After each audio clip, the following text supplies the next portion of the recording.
Boys in the back. Boys. What is good? How we doing? We're back with another Tuesday special edition of the Boys in the Back.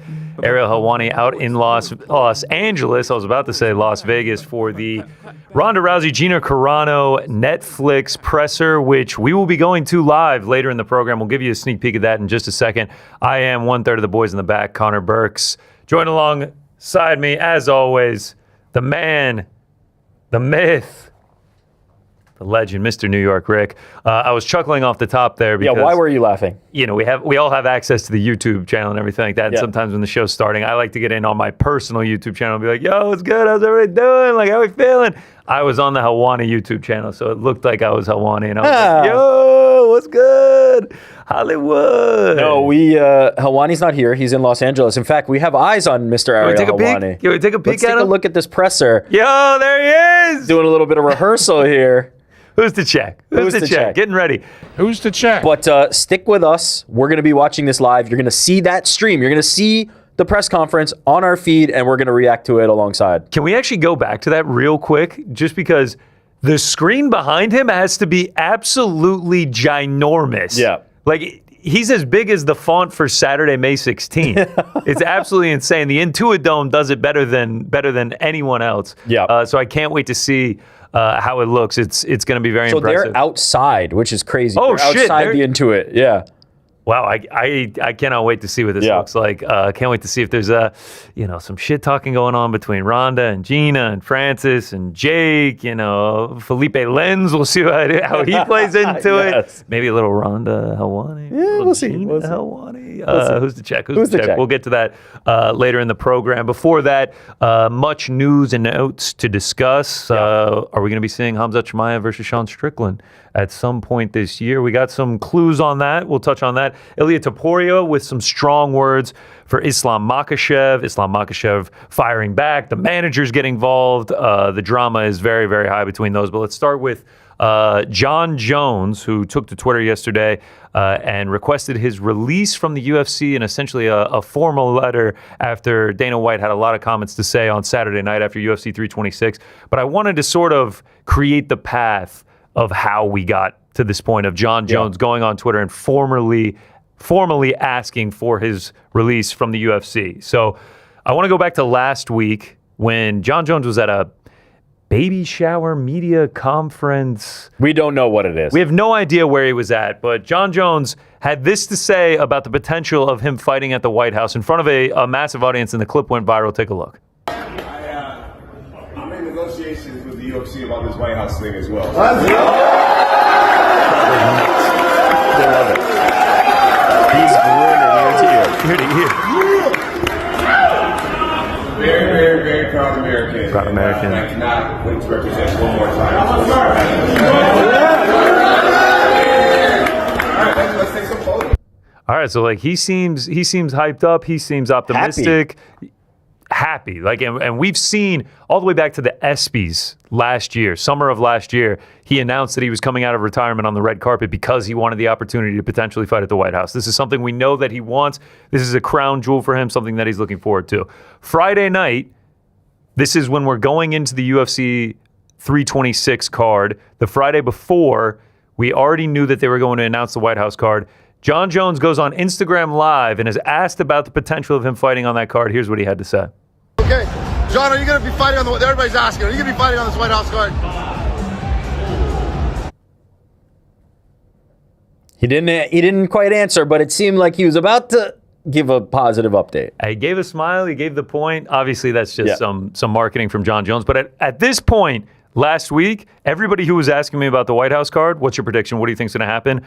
I felt fairly confident in saying that I thought it was going to be Alex Pereira versus Jon Jones. Same. And it had been what I thought all along. I thought it was a long shot for Conor McGregor to get there just because it's so much time. And it just seems like, him fighting in the UFC becomes harder and harder to conceive of, harder and harder to recognize that possibility. And again, now he's not on the White House and we're aiming at July. We'll see how negotiations go, and Conor McGregor kind of went out for me.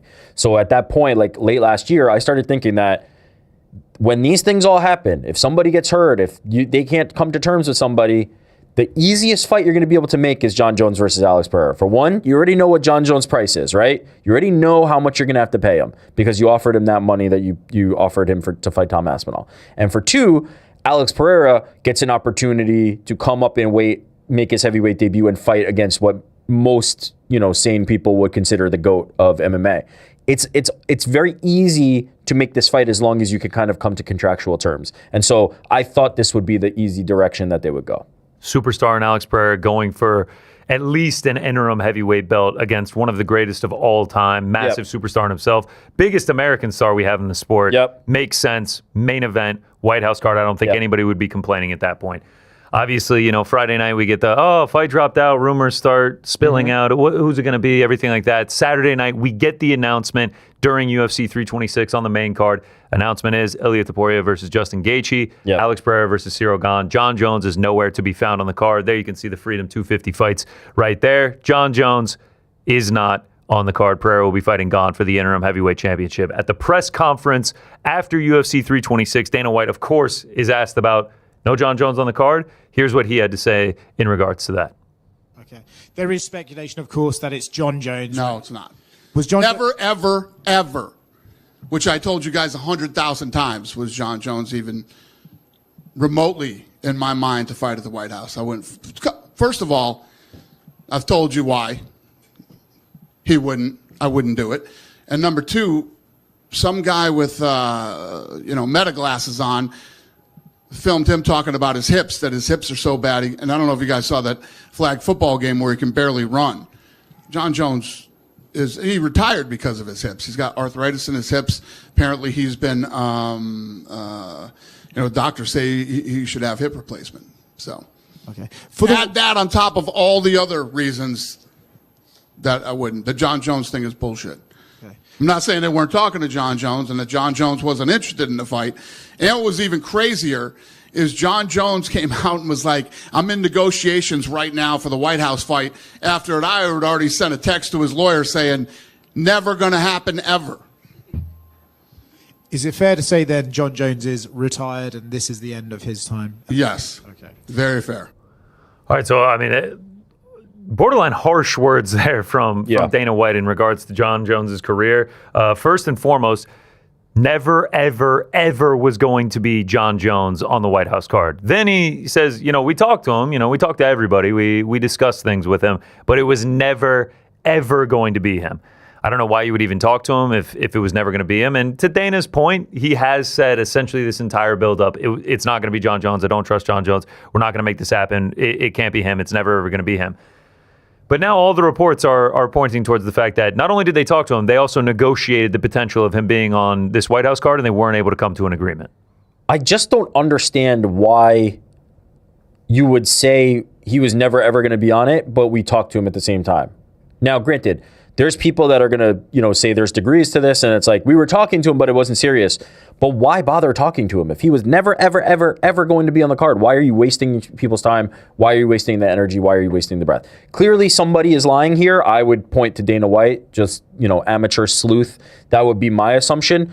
And from what we hear, Ariel kind of talked about some of the talks that he had heard, and Jon Jones was made offers to fight. Now, granted, we must acknowledge, and this is where what Dana White's saying might have some truth that he's trying to manipulate a little bit, which is, it sounds like a lot of fighters didn't really know if they were on or off this card, right? Even the ones that ended up on this card, they had been talking to other options, they had been weighing things, they had been putting together different game plans, different things, and then people didn't really find out until they found out, right? That is how it happened. Kyle Dawkins says that he didn't find out until the night that it was announced. That's it. Diego Lopez said in an interview afterward that he didn't find out until the promo was running for it. So it felt like there were a lot of people at play. Justin Gaethje sitting with Dustin Poirier on the UFC 326 pre-show was just like, I don't know anything. I'm not on the card. Yep. It's just like, it felt like things were evolving quickly, and I think that's why it felt like Jon Jones was confident just the night before. Things were evolving quickly, but also the UFC didn't decide. The UFC had their options laid out, but they ultimately decided much closer to the time that announcement happened, and then they announced it. And so that's where Dana might have some truth in what he's saying, which is like, look, they were talking to Jon. He might have been an option, but he was never going to be the option. I don't know why you'd even talk to him in the first place if he was never going to be the option. But we have heard that there were more than just like preliminary feeling conversations, right? Ariel was saying that they got to numbers. They got to the actual numbers of what was going on. And quite frankly, Alex versus Jon made the most sense. The only thing I want to add to the conversation about Dana when he's like, Jon Jones got a bad hip, the arthritis, blah, blah, blah. Like, he can either fight or he can't, right? If you were talking to him, it means you weren't that concerned about the hip. Then all of a sudden, now that he's not fighting, it's like, the hip.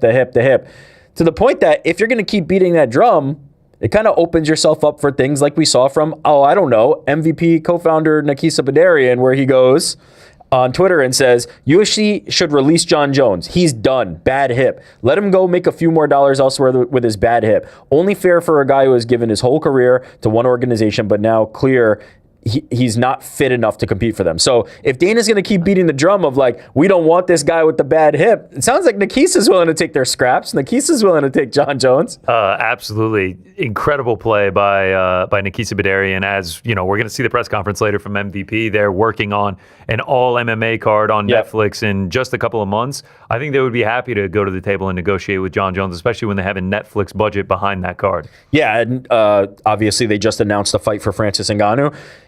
It's very clear that they're willing to pay what maybe the UFC is not willing to pay at this point. Oh, you think Felipe Lins is locked in? There's no chance they would ever take him off the card. No, he's locked in, dude. Come on. With Jon Jones, you mean? Oh, okay. You're being sarcastic. Felipe Lins, bro. If they got a better option, I think Felipe Lins would be off the card.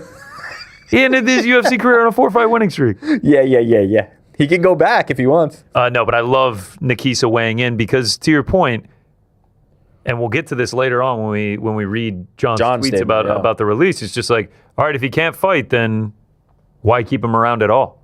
If your justification is he wants too much money, cool. Like, understandable. You're a business. If you you and I are doing a business transaction and I say I have this thing and I say it's worth $100 and you say it's worth $80, we're just not going to make a deal. That's fine. That's no problem. That's just business.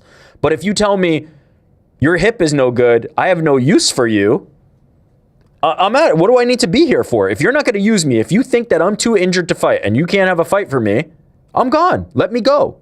What I don't understand is if everyone is saying that they were in negotiation, they were in discussions, and they just couldn't come to an agreement on the amount of money that he wanted to get paid to fight on the White House card, why not just say that, to your point, as if you're Dana White? Why not just come out and be like, look, man, we tried to get Jon Jones on the card and we just couldn't come to a financial agreement? I really can't answer that question because I do think it would be met pretty fairly and people would understand it as a justification. People are thinking it anyway. I do wonder, though. I mean, yes, because we have people like Ariel and others reporting that Jon Jones was in conversations. The only assumption I can make is that in the environment right now where fighter pay seems to be a huge topic of conversation, maybe you don't want to add more fuel to that fire, right? Maybe you don't want to throw a match into a powder keg that's already ready to explode and be like, we don't want to pay Jon Jones. So you find another justification, which is like, I hate Jon Jones. You heard me talk about how much I hate Jon Jones. He was never going to be on this card. Fuck Jon Jones. And by the way, old motherfucker has a bad hip. He can't even fight. Like, that's probably what the logic is. But I think if he just said Jon was asking for too much, I think the fan base is more kind of like accustomed to that and leans more toward like, Jon Jones is greedy. Fuck Jon Jones. Like when he was talking about the $30 million that he got offered for Aspinall, it was innumerable the amount of fans that came out and were like, greedy ass Jon Jones, $30 million? Oh my God, are you crazy?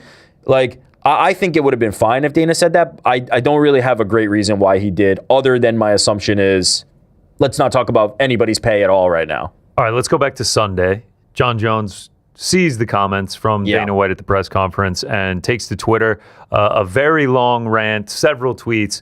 He starts, I'm released from the UFC? Let's go. If I would prove him wrong, would I be wrong? Obviously referring to the fact that they were never in negotiations. Yeah.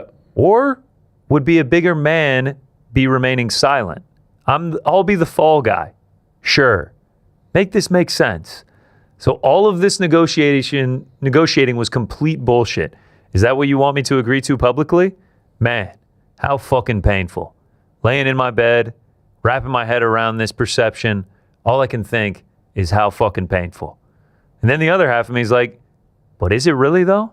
You got deep here. He got very deep, and to the point where he says laying in my bed thinking about that, he actually went on Instagram Live from his bed, and here's Jon Jones laying in his bed after finding out these comments from Dana White. 5K people watching Jon Jones sleep. I'm so pissed off.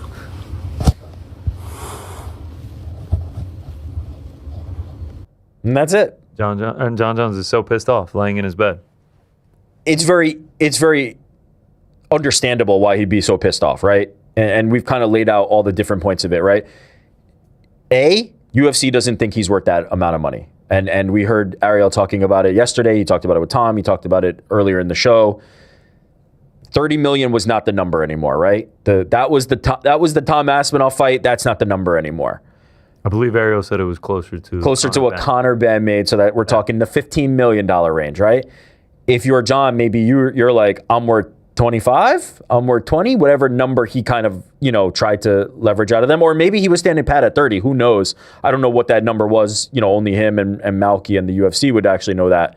But it's totally understandable if you're Jon Jones to be thinking, if Conor Ben's worth $15 million, you offered me $30 million, I'm somewhere in the range of that $30 million. It doesn't make any sense that I'd take less for what's perceivably a bigger, not perceivably. Alex Pereira at the White House is a bigger absolutely a bigger fight. We love Tom Aspinall here, but Alex Pereira, the star power that he has within this organization against a guy like Jon Jones going for this history of moving up to heavyweight at the White House, rather than let's say Jon Jones, Tom Aspinall at MSG. Yeah. It is not even close. Yeah. The magnitude of those fights. The only difference being in that era, let's say Jon and Tom had happened at that time, right? Let's say it was Jon and Tom instead of Stipe and Jon. That would have been pay-per-view, right? And so there would have been more upside, but there also would have been more opportunity for UFC to make their nut back and say, okay, we'll give you the money, Jon, right? Or, at any other point pre-Paramount, they would have been able to profit share on those pay-per-views with Jon Jones. This White House card, they're going to take probably a loss in terms of all the production costs and all the things that they're getting. There's not going to probably be a gate. I don't know how they're handling that yet. They haven't really talked about the details, but they're building some kind of stadium to house people. They're probably going to take a loss in that regard. We heard Mark Shapiro talk about $60 million, or maybe that was a report from SBJ talking about how they're standing to lose $60 million. That becomes a little more justifiable for them to potentially say to Jon, okay, it can't be 30, right? It can't be 30 this time because we're going to be taking a haircut on this event. Last time, we could have paid it. This time, we're taking a haircut on it. Can we get to 25? Can we get to 20? Whatever that number is, they were too far away from Jon. They have, potentially, like as Ariel said, it's closer to that Conor Ben number. They halved what they offered him for this fight, and it's a bigger fight. It's no doubt a bigger fight. And so I understand why Jon Jones would be frustrated. Then you compound that with, if you're Dana White, did you even need to bury Jon Jones further? Do you need to go to that press conference and be like, I was never going to have Jon Jones on the card? Couldn't it have just been, it wasn't Jon and Alex? Sorry, we tried to make it and we couldn't get it done. You didn't need to. Never, ever, never, ever, why? ever. Why? Jon Jones. Never, ever Jon Jones. And then thirdly, in that, then you're also talking about the arthritis, the hips, the blah, blah, blah. All of it just felt unnecessary and just felt like if you wanted to have a stronger leg to stand on, and if you ever wanted to return to a Jon Jones conversation, you just don't need to do that. There's part of me that feels for Jon Jones here. The fact that he's not getting, this fight opportunity at the White House, Dana, publicly shitting on him, everything like that after UFC 326. But then there is the flip side of me, and the UFC has looked out for him throughout a tumultuous career. He beats Cyril Gane. He gets to fight Stipe Miocic when there's an interim champion right below in Tom Aspinall. gets to just hold on to the belt while Tom Aspinall has to defend the interim belt against Curtis Blades, gets offered the $30 million for Tom Aspinall, decides to retire, and now this is a fight that was legacy making for him, that he wanted to, this is why he came out of retirement, was to fight at the White House. I understand getting your value, but why not come to an agreement so you're able to do this? There's definitely truth in what you're saying, which is the UFC has been beneficial to Jon Jones, right? They have given him a platform that he turned himself into a star, became the greatest in our sport, and that doesn't happen without the UFC. The UFC is the proving ground for that. When you enter the UFC and do what Jon Jones did, that is how you become that. Right. If it's about the money, why not take the Tom Aspinall fight? And that's a great justification too. The only part I push back on is the UFC stood by him in tough times, but it financially benefited the UFC to do so, right? It's not out of the goodness of their heart, as we can see. Dana White doesn't really have much affinity for Jon Jones. He respects him. He calls him the GOAT, but he takes his opportunities to kind of take shots at Jon Jones. Jon Jones did not make a fraction of what he should have made. I agree with you. And that is the part where the UFC stood by him, but it was out of convenience. It was because he was going to be profitable for them and continue to make them money. And so now they're in a situation, because even if you go on the high end of Jon Jones' career earnings, it might be $30 million total, right? Just in terms of UFC salary. I'm not talking undisclosed bonuses, blah, blah, blah. $30 million for the cage endorsements, all that stuff. I'm not talking all the outside the cage stuff. But his actual contracts, his actual payments from the UFC, maybe one day he'll talk about it, but I wouldn't be shocked if it's less than 30 million. And he's I'm owed this. Give me this opportunity, because this is the most money I'm going to make. The fact that he turned it down, though, he got it. They offered it to him and he turned it down for Tom Aspinall. I think he will regret that. I think that was a massive mistake on his part. But at the end of the day, if he was worth 30 million then, I understand why he'd be I'm still worth 30 million. And this is a bigger fight. So how could I not be worth 30 million? They were just far apart on the negotiation, and I don't have a problem with UFC in this new era where it seems like this is the MO for them, being we don't want to pay that. Okay, so with everything we just laid out, Jon Jones takes to Twitter yesterday and puts out this statement in regards to his career. Hey everyone, I wanted to address Dana White's comments from this past weekend because the truth matters to me and the fans. Dana, you were heated about why I'm not on the White House card, but let's clear something up. My team and I were actually negotiating with the UFC for that fight. Real negotiations. I even came down from my original number, and what I was offered in return, I was lowballed. Yes, I have arthritis in my hip, and it's painful, but that doesn't mean I cannot fight. So let me get this straight. If I had accepted the lowball offer, suddenly my hip would have been fine, and I'd be on the White House card. That doesn't make much sense. I even received stem cell treatment last week to go get ready for the White House card, and training camp was scheduled to start today. I was preparing to be ready. I understand business deals fall through sometimes, but going out publicly and saying things that aren't true is not right. After everything I've given to the UFC, the years, the title defenses, the fights, hearing that I'm done is disappointing, especially when as recently as Friday, UFC was calling me trying to get me on that White House card for a much lower number. If the UFC truly feels like I'm done, then I respectfully ask to be released from my contract today. No more spins, no more games. Thank you to the real fans who know what's up. Bones out. It's a very solid argument, right? It's very hard to pick apart anything Jon Jones is saying there. One, the negotiations were real. Why are you lying and saying they're not? Two, I came down from my number and then you came down significantly lower. We didn't agree. Three, why are you talking about this hip that was fine enough for you to negotiate with me and I was getting ready to compete? It's hard to argue with anything he's saying here.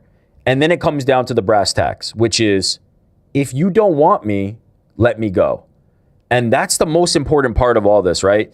We talk about the drama. We talk about Tom Aspinall signing with Eddie Hearn for representation, right? And we're picturing a world where it's Tom Aspinall has leverage now. Can he get out of his deal? Is he going to get paid by the UFC? The problem with all these is the UFC has all the leverage, and it's because they have a contract. They have a contract with Jon Jones. They have a contract with Tom. They have a contract with Ilia. They have a contract with everybody on their roster. They have a contract with Conor, where their payment is in there, right? How much they're getting paid is in there.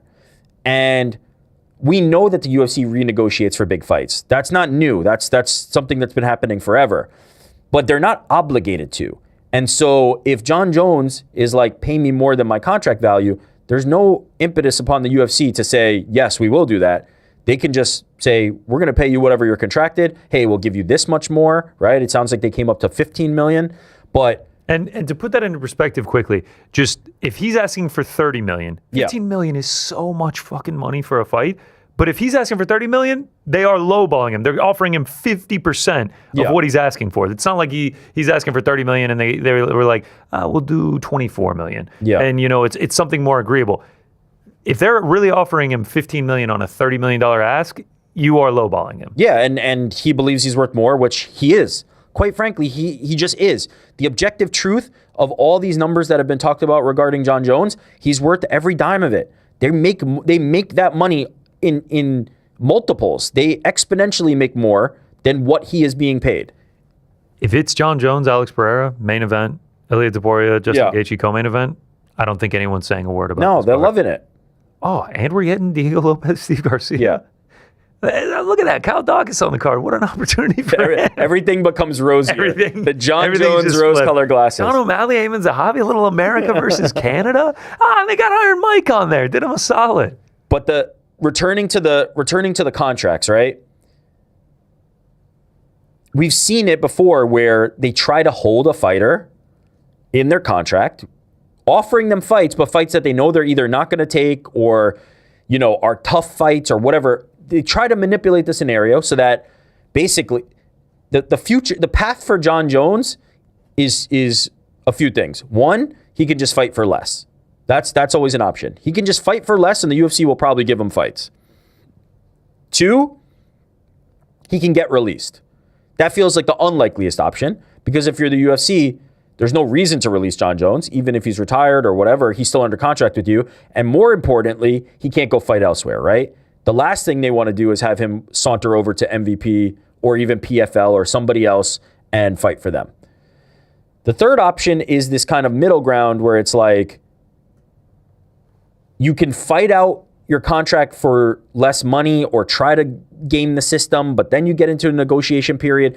It's more akin to Francis Ngannou, which is Francis Ngannou captured that heavyweight title against Ciryl Gane, defended his heavyweight title against Ciryl Gane. Right? Yes, he was the champion. He had beaten Stipe. Correct. He beat Stipe. He defended his title against Ciryl Gane, blows out his knee, gets surgery. But at the time that surgery was happening, it was the final fight on his deal, and he was waiting for that sunset period. He was waiting for that sunset period to enact, and then the negotiation period where they were going to have an opportunity to match. I believe they waived that. I believe they ended up waiving that because it became clear at a certain point that Francis Ngannou was not returning.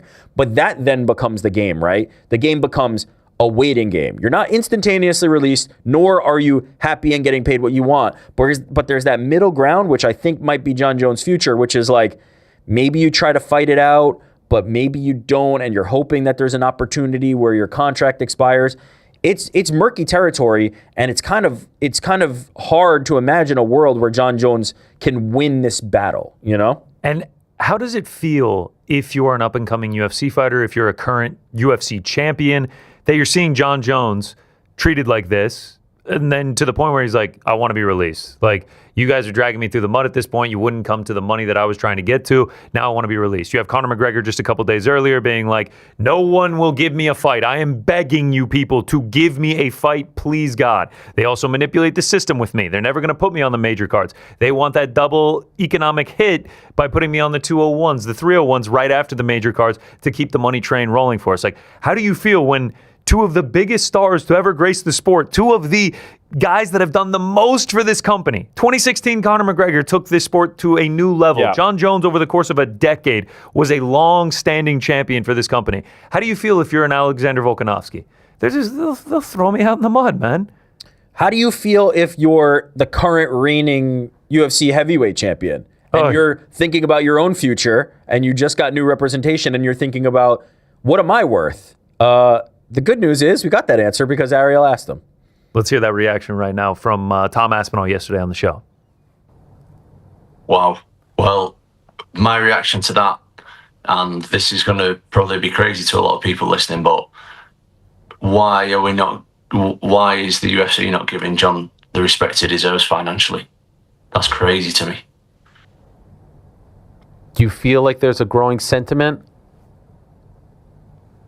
For John, No, that the fighters in the UFC aren't getting what they're owed.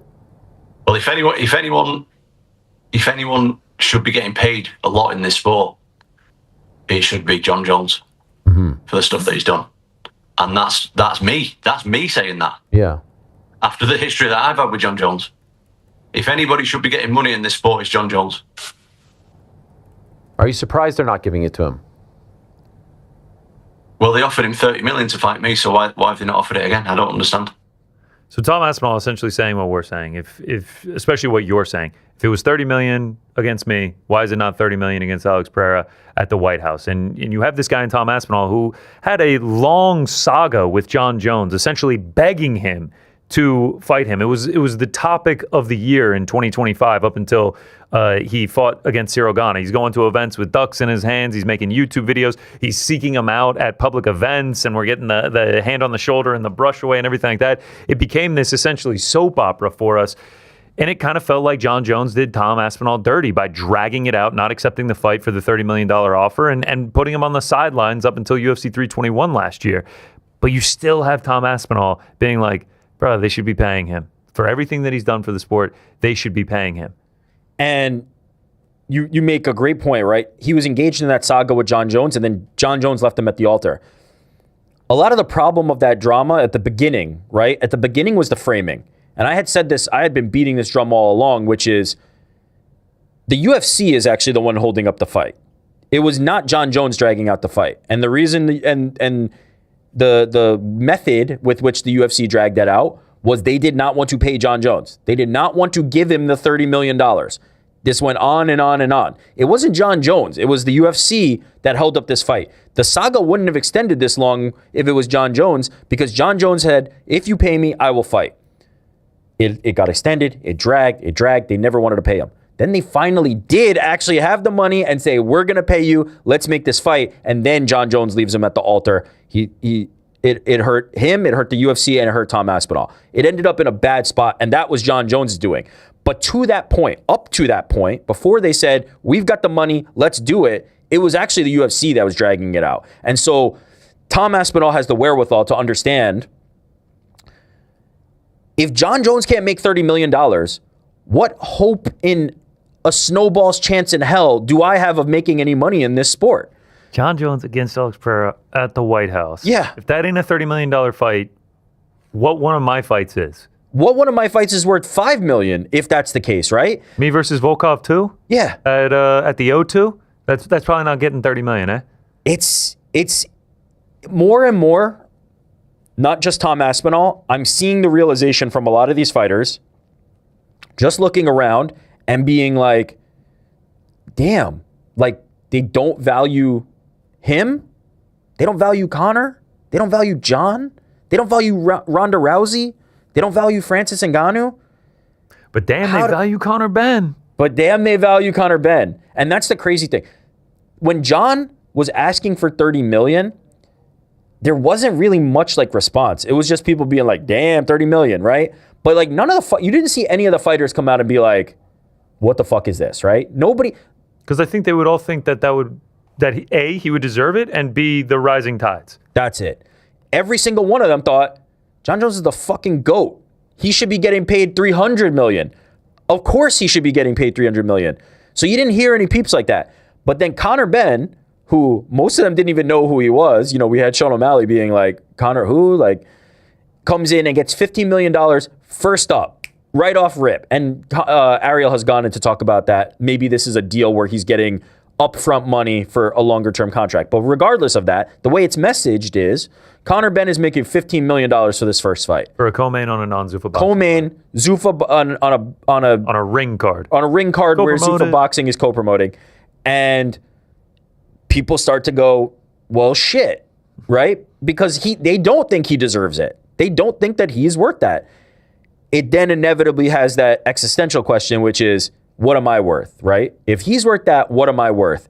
And when you hear Tom Aspinall, when you hear others going, how could you not pay Jon Jones $30 million? $30 million is a pittance, is nothing for somebody who is the GOAT of this sport and asking to fight in the biggest fight that you're going to have this year, maybe for the decade, right? You identify with it as a fighter in the UFC. And then you even have people outside the UFC, right? Like Francis Ngannou, who we're going to see in this press conference later today, who, in order to get the money that he deserved, in order to get the payments that he was worth, he had to leave. He had to leave the UFC. Well, it's funny you mentioned Francis Ngannou, who had a saga of his own with the UFC and also had a saga of his own with Jon Jones. So he knows both quite well. He took to Twitter, quote tweeting Jon Jones' tweet yesterday requesting his release. And he said, watching this story unfold yesterday was very interesting. I have lots to say, but for now, Johnny boy, if you manage to get your freedom, then let me know. You deserve that $30 million plus after everything you've done for the sport, and they should be rolling out the red carpet for you. This coming from a man who is getting ready to fight on Netflix in just 2 months against someone who, frankly, is not his caliber for more money than he ever made in the UFC. Do you think he's getting more than $15 million? Would you be shocked? How about that? I'll put it that way. Would you be shocked if Francis Ngannou is making more than $15 million? I wouldn't be shocked, but I don't think he is for this. I don't know. I don't know if he is. Yeah. I don't know if he'll talk about it, right? He fought that Cyril Gane fight at UFC 270 for $600,000. Yeah. I know he's making more than $600,000. And that's the key. And so, yeah, I don't think there's anybody who would disagree that Jon is not worth the money, right? And this is going to be the thing that I think continues to come up as more of these cards get filled out, as more fighters start to look around the sport and say, hey, I'm headlining your cards, like, why am I not getting paid? We had Sean O'Malley on the show yesterday, and Ariel asked him if he had talked to anybody at the UFC about his contract, because he was one of the first people that came out and was like, Conor Ben's making $15 million. He said he hadn't yet, but he plans to before the White House card. We'll see. Are these guys going to be able to get paid? Are they going to be able to leverage it? All right. I have a couple questions for you before we move on from this topic. Yes. Number one, Yes. do we see Jon Jones fight in the UFC again? No. Number two, do we see Jon Jones fight in MMA again? Yes. Okay. Interesting. Where? Don't know. Okay. Whenever he becomes a free agent, which I think is inevitable at this point, I just don't think, and this is not me trying to be anti-UFC. I am not saying, I have said it and I will repeat it.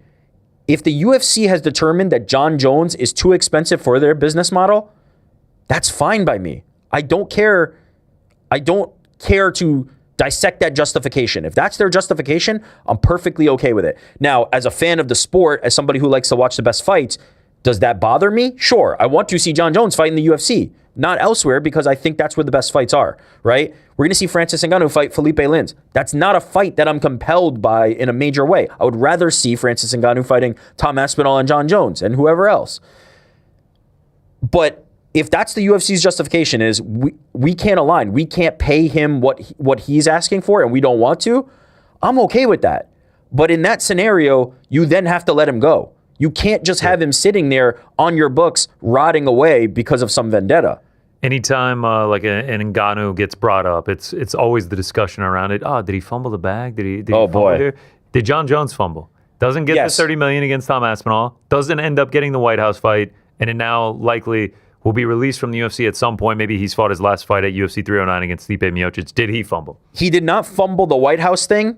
He fumbled by not taking when the $30 million was on the table against Tom Aspinall and not taking it, he fumbled. That was the fumble.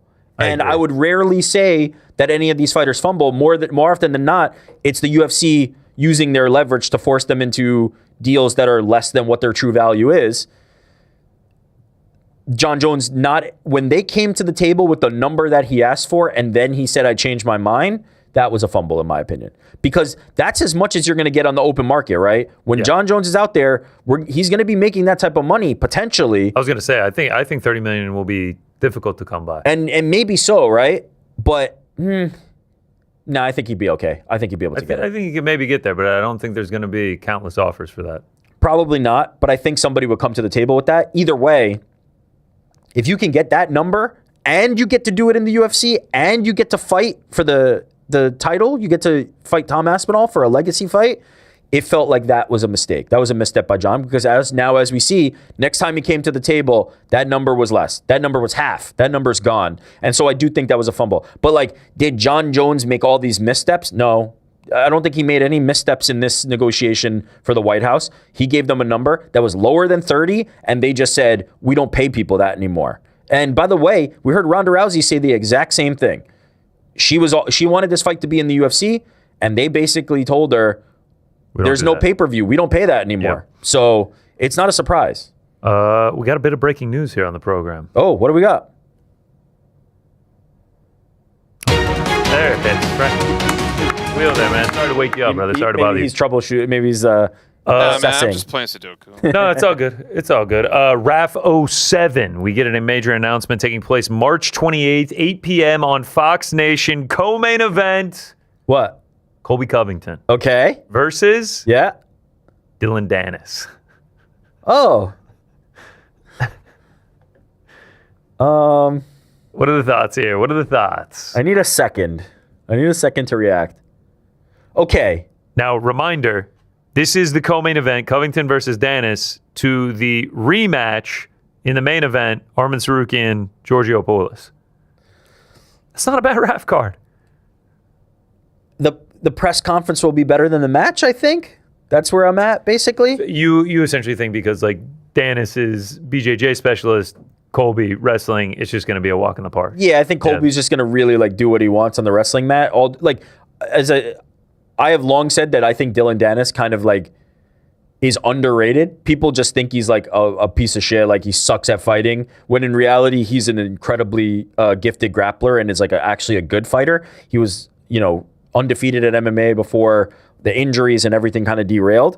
Dylan is a good fighter, but he's not a wrestler. He's a jiu-jitsu guy. And so I don't think he'll be very competitive in a straight amateur wrestling match with Colby Covington. But the press conference should be interesting. Like, Colby's obviously going to talk that good shit. Dylan can be kind of funny at times when he's really trying. And so I think it's an interesting move. I would have much rather seen Colby versus Bo, because it seemed like that had some heat. But at the same time, I think Bo's going to be in bubble wrap until the White House card. That White House card. Here's the only question that matters. Will you watch? Will you tune in live on Fox Nation on March 28th? No. I'm still going to see the highlights on Twitter. I will be streaming it live from the KeyBank Center. Is that what it's called? Yeah. Seattle? What is it called now? Climate Pledge Arena. Yes, Climate Pledge Arena. That's it. Because we'll be at UFC Seattle, so I'll be in the nosebleed streaming RAF 08 while I'm watching UFC Seattle live. I still like amateur wrestling is still a blind spot for me. I just don't like. I don't enjoy it that much. I don't love it. RAF is doing a good job of trying to bring all kind of combat sports fans into the 10. I think they announce fights quickly. They act on things that people want to see, right? This rematch between Arman and Giorgio makes a lot of sense. It's smart to capitalize on it. It was the thing that went viral for them. I think they make a lot of really good moves. They bring in good talent to talk about these fights, do commentary, do interviews. But at the end of the day, the product is still amateur wrestling, and I am just not I'm not a consumer of amateur wrestling. And so if I can just see the highlights of what's the most important part, I'm probably going to go that direction. Let's go back to the White House card. Saturday night, Dana White was asked about, what was the fight that fell out? How did this fight come to be? Ilia versus Gaethje. Here's what he had to say about all the makings of the main event. There's a lot of reporting out of Spain today saying that it was going to be Ilia Topuria and Islam Makhachev, and that fight fell apart on Friday. Well, Justin Gaethje also said he was told Thursday he wasn't on the card, and then on Friday he was. That is true. So what happened with Islam, I guess, because you know how fans are, a lot of them. That's not true, I said. Sure. So it was never Islam versus Ilia Topuria, yeah. So anyone who thinks Islam ducked this fight or anything like that, it's all incorrect. Don't worry about what fights are being made. We announce which ones are made and which ones will be happening. I told you there were some weird circumstances. The reason that fight fell out, and it wasn't up on stage with Mick, Hunter, and Sean, it was that power slap that the fight fell apart that night. And then all the boys went back to the office and literally were there till 9 in the morning, and that's how Gaethje ended up on the card. When can we expect to see Islam Makhachev back? And Topuria wasn't originally supposed to be on the card either. Okay. So he got the call too. Gotcha.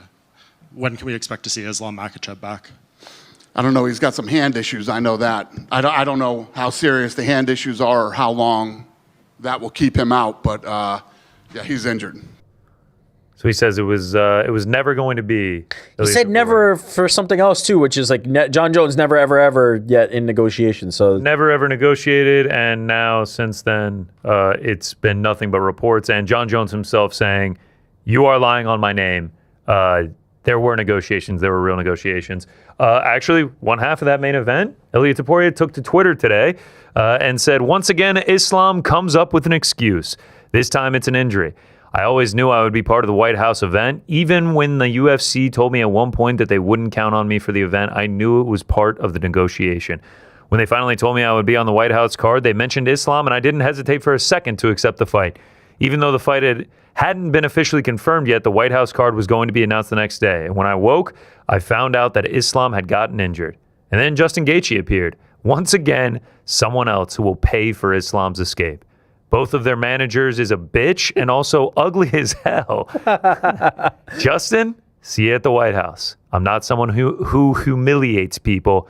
It will be quick. When you wake up, everything will already be over."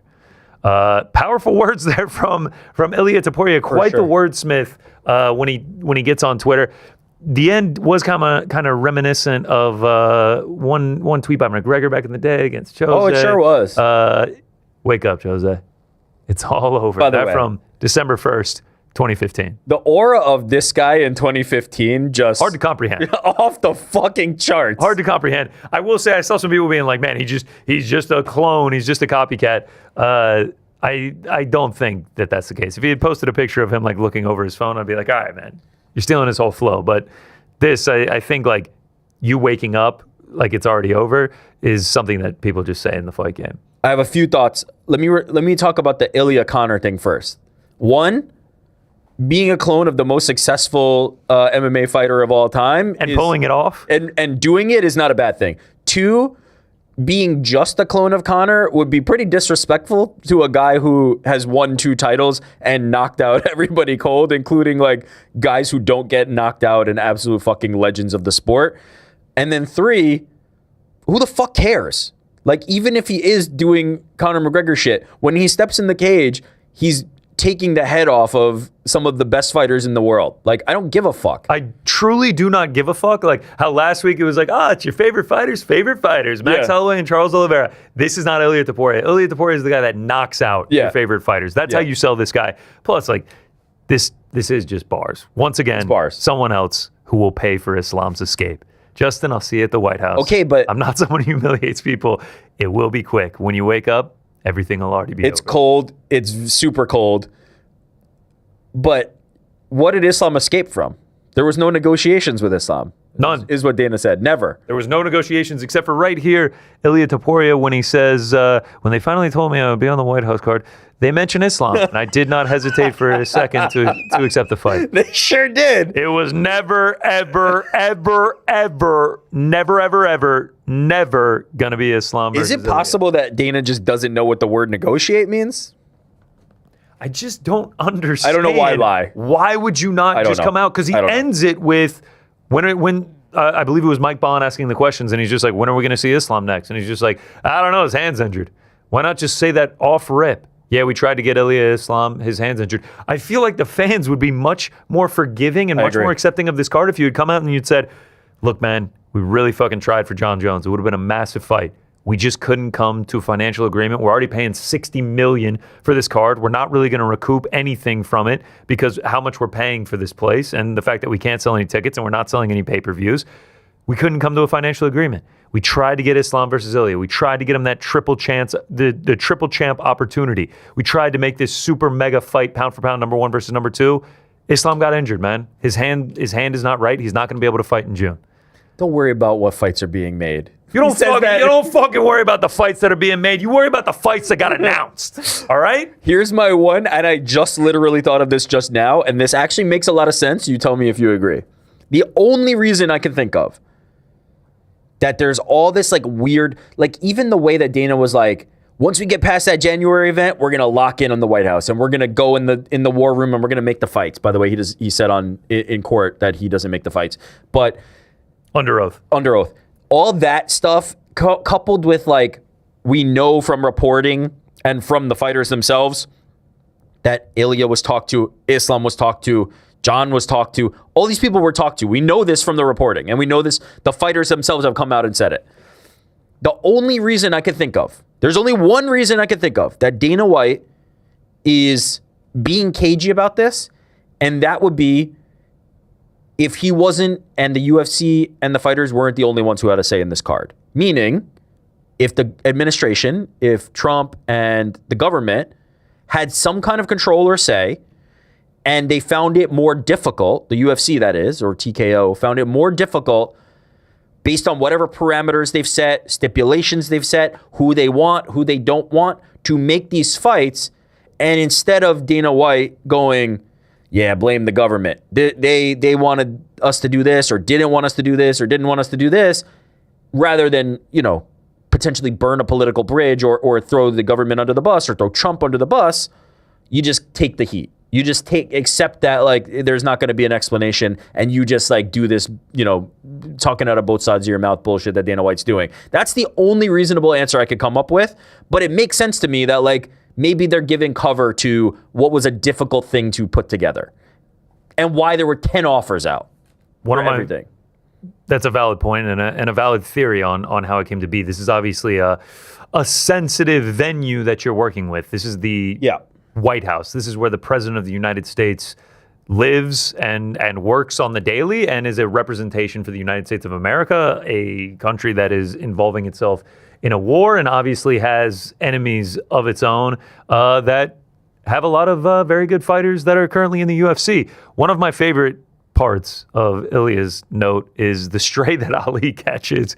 Obviously, Ali Abdelaziz, the manager for both Justin Gaethje and Ilia Topuria, Islam Makhachev. I'm sorry, both Justin Gaethje and Islam Makhachev. Both their manager is a bitch and also ugly as hell. Just really going for the throat. And then Islam Makhachev doesn't take long to respond, just a couple of hours. He says, "We both know who chickened out here. You can cover your cowardice with nasty tweets, but don't worry. One day you will get what you asked for. And by the way, your fat-ass manager doesn't have to ask for billions to fight me. We'll do it for free." So now we got Malky catching another stray. Catching strays there, who responds himself to this. That may have been Ali responding that we don't know, or it was Islam. Malky says, "Damn, bro, I've lost 40 pounds. Why is Ali calling me fat?" That's very funny by Malky. Two things: lost the weight. Why am I still getting called fat? Direct shot at, this wasn't Islam writing this tweet. This was Ali. Yeah, he's calling it Ali. Very funny response by Malky.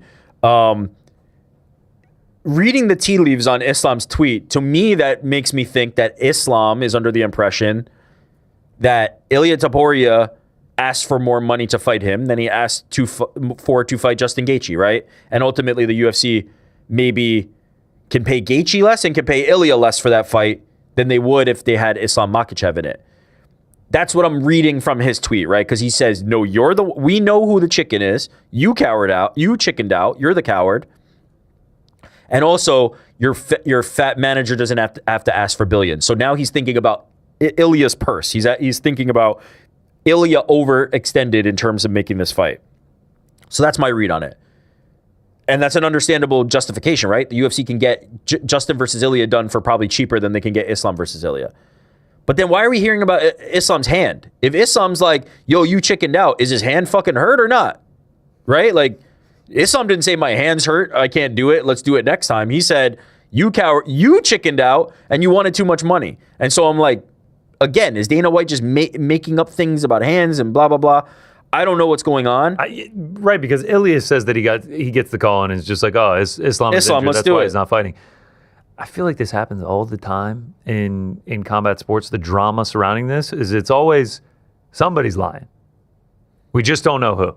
Somebody's lying when it comes to all this. Whether it's the Jon Jones stuff, whether back in the day it was the Francis stuff, the Tom Aspinall stuff, the Ilia, the Islam stuff, somebody's lying. I just don't know who it is.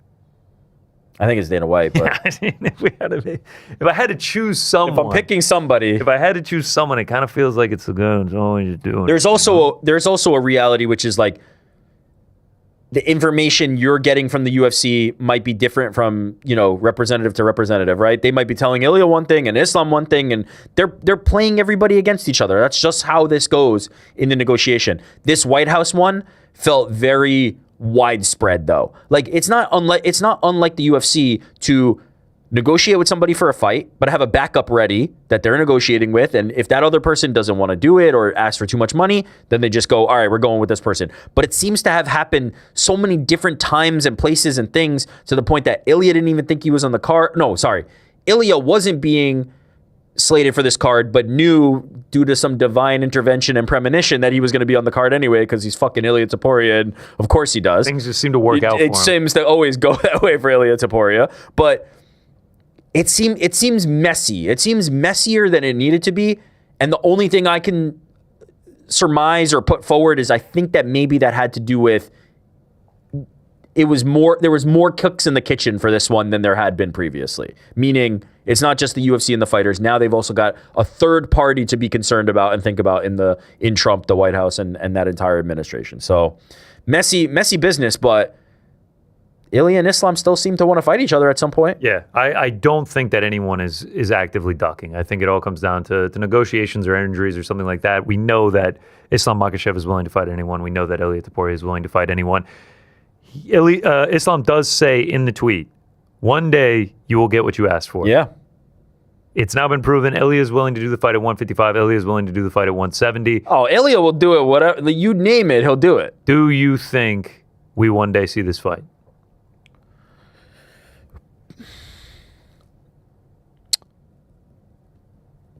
No. No.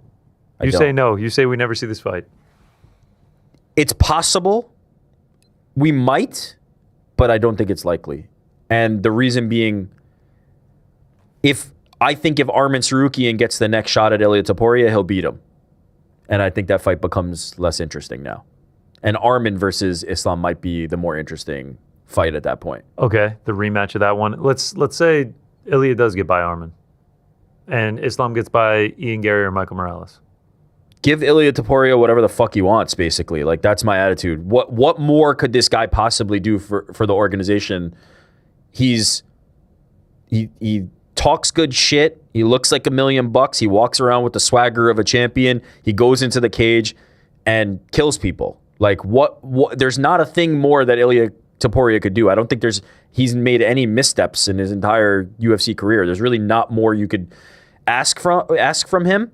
So yeah, give him if he beats Justin Gaethje and he wants Islam Makhachev next. It's not the fight I want the most, but I say you give it to him. You give him whatever he wants. Right. At some point, you just got to strike when the iron's hot. You can't just we can't get to a point, like even if we saw Jones versus Francis now, it's like, all right, like this, I'm very interested in this. I want to see it, but man, it feels like it's about 3-4 years. I'll give you a more important question, which I think is the question on everybody's mind now and the question that will continue to be on everybody's minds and color this conversation. Will the UFC pay for Ilia Topuria versus Islam Makhachev? Yeah.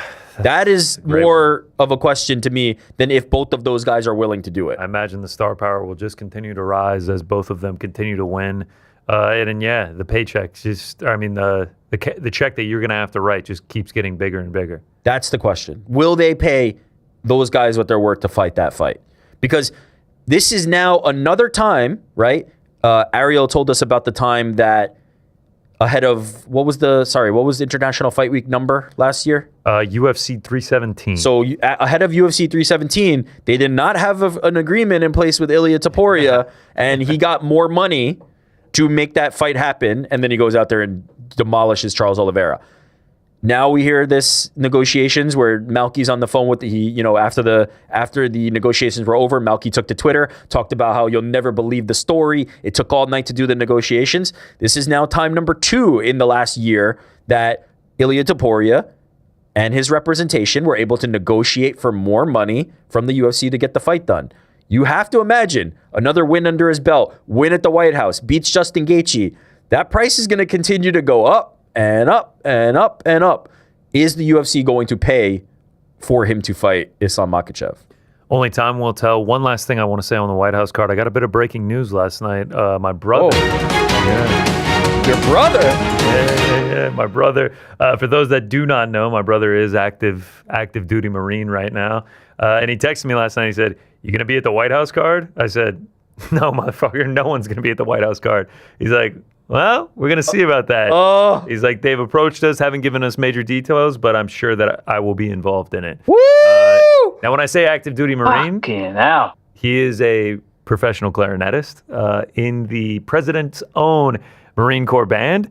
So yeah, who knows? Watch party with we get some inside scoop from him. He pulls out the phone. We have him on Zoom. I thought when you said, I thought it was going this direction. I thought when you said nobody's going to be there, motherfucker, that he was going to say, "I am." Yeah, that's what I was actually praying, because like when he first texted me, I was just like, "Oh, what do you know? Like now that it's announced, are you guys starting to get like your duties and everything like that, assignments?" But yeah, no, we'll see. That would be absolutely hilarious if we had someone on the inside at the UFC White House card. It's going to be great. They didn't announce that on the broadcast for some reason. They didn't say that your starring brother was the president's own Marine Corps band. Maybe someone will walk out to them, the live orchestra. I feel like not. Sean Strickland wouldn't be bad. Actually, the live orchestra. Sean Strickland. Jesus. Sean O'Malley. What about Michael Chandler? Michael Chandler? Well, I was going to say the live orchestra playing Lupe Fiasco's Superstar. Sean O'Malley. Your brother is involved in the walkouts for the. It'd be hilarious. Quick update for everybody who's watching this. We teased earlier in the show that we are going to go live to the MVP MMA, the Rousey versus Carano press conference. As soon as it starts, it was supposed to start at 3 Eastern, 12 Pacific. It's a little bit delayed. As soon as that does kick off, just stay on this channel. Let's cut to it actually right now. We can just see the dais here. We can see the dais, but I can confirm we have the screens up here. We've been monitoring this the whole time. This was obviously supposed to start at 3. Can confirm Ronda Rousey is in the building, has come out on stage. I saw her. They're prepping her, everything like that. Helwani obviously hosting this. We will have the live feed. We will watch it along with you and live stream it. Hopefully some drama, some fireworks will go down in Los Angeles at the Intuit Dome. Momentarily, we don't have an ETA. You know how these things work. The press conference, Fighter X is late. I don't want to speculate. I think Felipe Lenz is holding this whole thing up. We cannot start the show until Felipe Lenz gets paid and he brings the drama. So as soon as that is ready, we will cut to it, but we'll keep doing some topics as we go. Oh yeah, there's still much to discuss here on the program. We know about Ilia Topuria fighting at the White House, the 155 belt. Hopefully we'll find out soon about Islam Makhachev, who he'll be fighting against and when for the 170 belt. How about that 185 belt? Khamzat Chimaev hasn't fought since August, UFC 319 against Dricus du Plessis, where he won that belt. We got a little cryptic tweet. We got a little crumb. Russian journalist and host of the Hustle Show, Adam Zubairev, a well-respected name in the sport, very close relationship to a lot of these Russian fighters, especially Khamzat. He tweets out, "Whoever's managing Sean's schedule," referring to Sean Strickland, "needs to cancel all his podcast recordings after May 9th. That's a Saturday, by the way, because you can't talk into a mic with a wired shut jaw. May 9th has been rumored. We got an announcement. Alexander Volkov versus Waldo Cortez Acosta, and you know they ain't putting Salsa Boy on a fight night. He's got to be on a pay-per-view. We'll be going down on May 9th. It's rumored to be in Newark, New Jersey, just across the river from us. Sean Strickland, Khamzat Chimaev, 185-pound belt, May 9th, I'm in. Newark, New Jersey. I'm fucking in. I love it. It sucks for Nasruddin Imavov, right? And by the way, like obviously this is not an official announcement. This is not a report. Adam, is hinting at. He is suggesting that there's going to be some kind of movement there, but this is not, fait accompli. This is not a done deal, and so we have to wait for that. It makes a lot of sense that they'd be targeting that. Khamzat Chimaev back in the United States. I love that idea. I love the idea of him fighting Sean Strickland on U.S. soil. It's the fight to make. Like, as we've all said all along, I don't think there's a person among us who's not said Nasruddin Imavov's resume is incredible and better. It's just better than everybody else at middleweight. And he deserves to be fighting for the title. Deserves is not a real thing in MMA, but he has the best case to be fighting for the title, no doubt. But the one that's going to be the most interesting for fans, the one that people are going to get most excited about, is going to be Sean Strickland versus Khamzat Chimaev. They don't like each other already. They've had training sessions together, and they've talked about, they've both taken their turns talking about what has happened in those training sessions. Sean Strickland is not afraid to poke the bear when it comes to Khamzat Chimaev. He's not afraid to push the buttons with anybody, I guess. But Khamzat is the type of guy that people don't often do that. You don't see people really like pressing those buttons often because he has such a hair trigger. You see Ian Gary even like do a little bit of a poke, and Khamzat's ready to rip his head off backstage. Most people stay away from that. Sean Strickland is not going to stay away from that. He never has. He never will. And so it could be quite an exciting build. Do I think it's going to be a competitive fight? No, not particularly. The way he was able to defensively grapple against Anthony Hernandez doesn't change your opinion whatsoever. Different fucking level, man. He won like 8 straight fights. Yeah, he's not Khamzat. I am definitely a Khamzat Glazer, no doubt. But when you hear... You're all Glazer team. I'm D1. Yeah. I'm an all-American Glazer when it comes to Khamzat. But when you hear people who have grappled with Khamzat talk about Khamzat, it's impossible to ignore the fact that he's just different than everybody else. Like, he is not like everybody else. The strength, the size, the technique. He made Dricus du Plessis look like he's never grappled a day in his life. He just tossed them around. He's a freak. He's a freak. All due respect to Fluffy Hernandez, who's great. It's not always the wrestling itself that gets people when it comes to Fluffy. He's a good wrestler, but it's the pace. It's the relentlessness. By the time he shot for that takedown, you're already so worn out because he's just on you. He's just in your face that's why it becomes easier for him.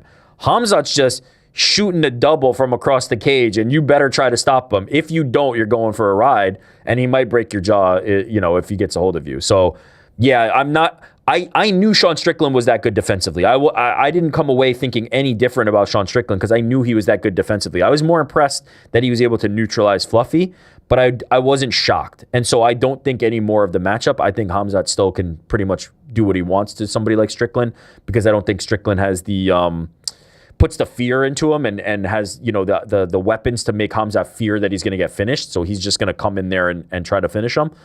But the press conference is going to be fucking fireworks. Press conference is going to be incredible. And to your point, Nasruddin Imavov has a resume that is much more deserving of getting the title shot. Yeah. Sean Strickland has gotten two, obviously against DDP when he lost the belt, then he gets, beats Paulo Costa, fights him again, is, unsuccessful in his attempt to get his belt back. Now there's a chance that he beats Fluffy and then gets another title shot here against Khamzat Chimaev.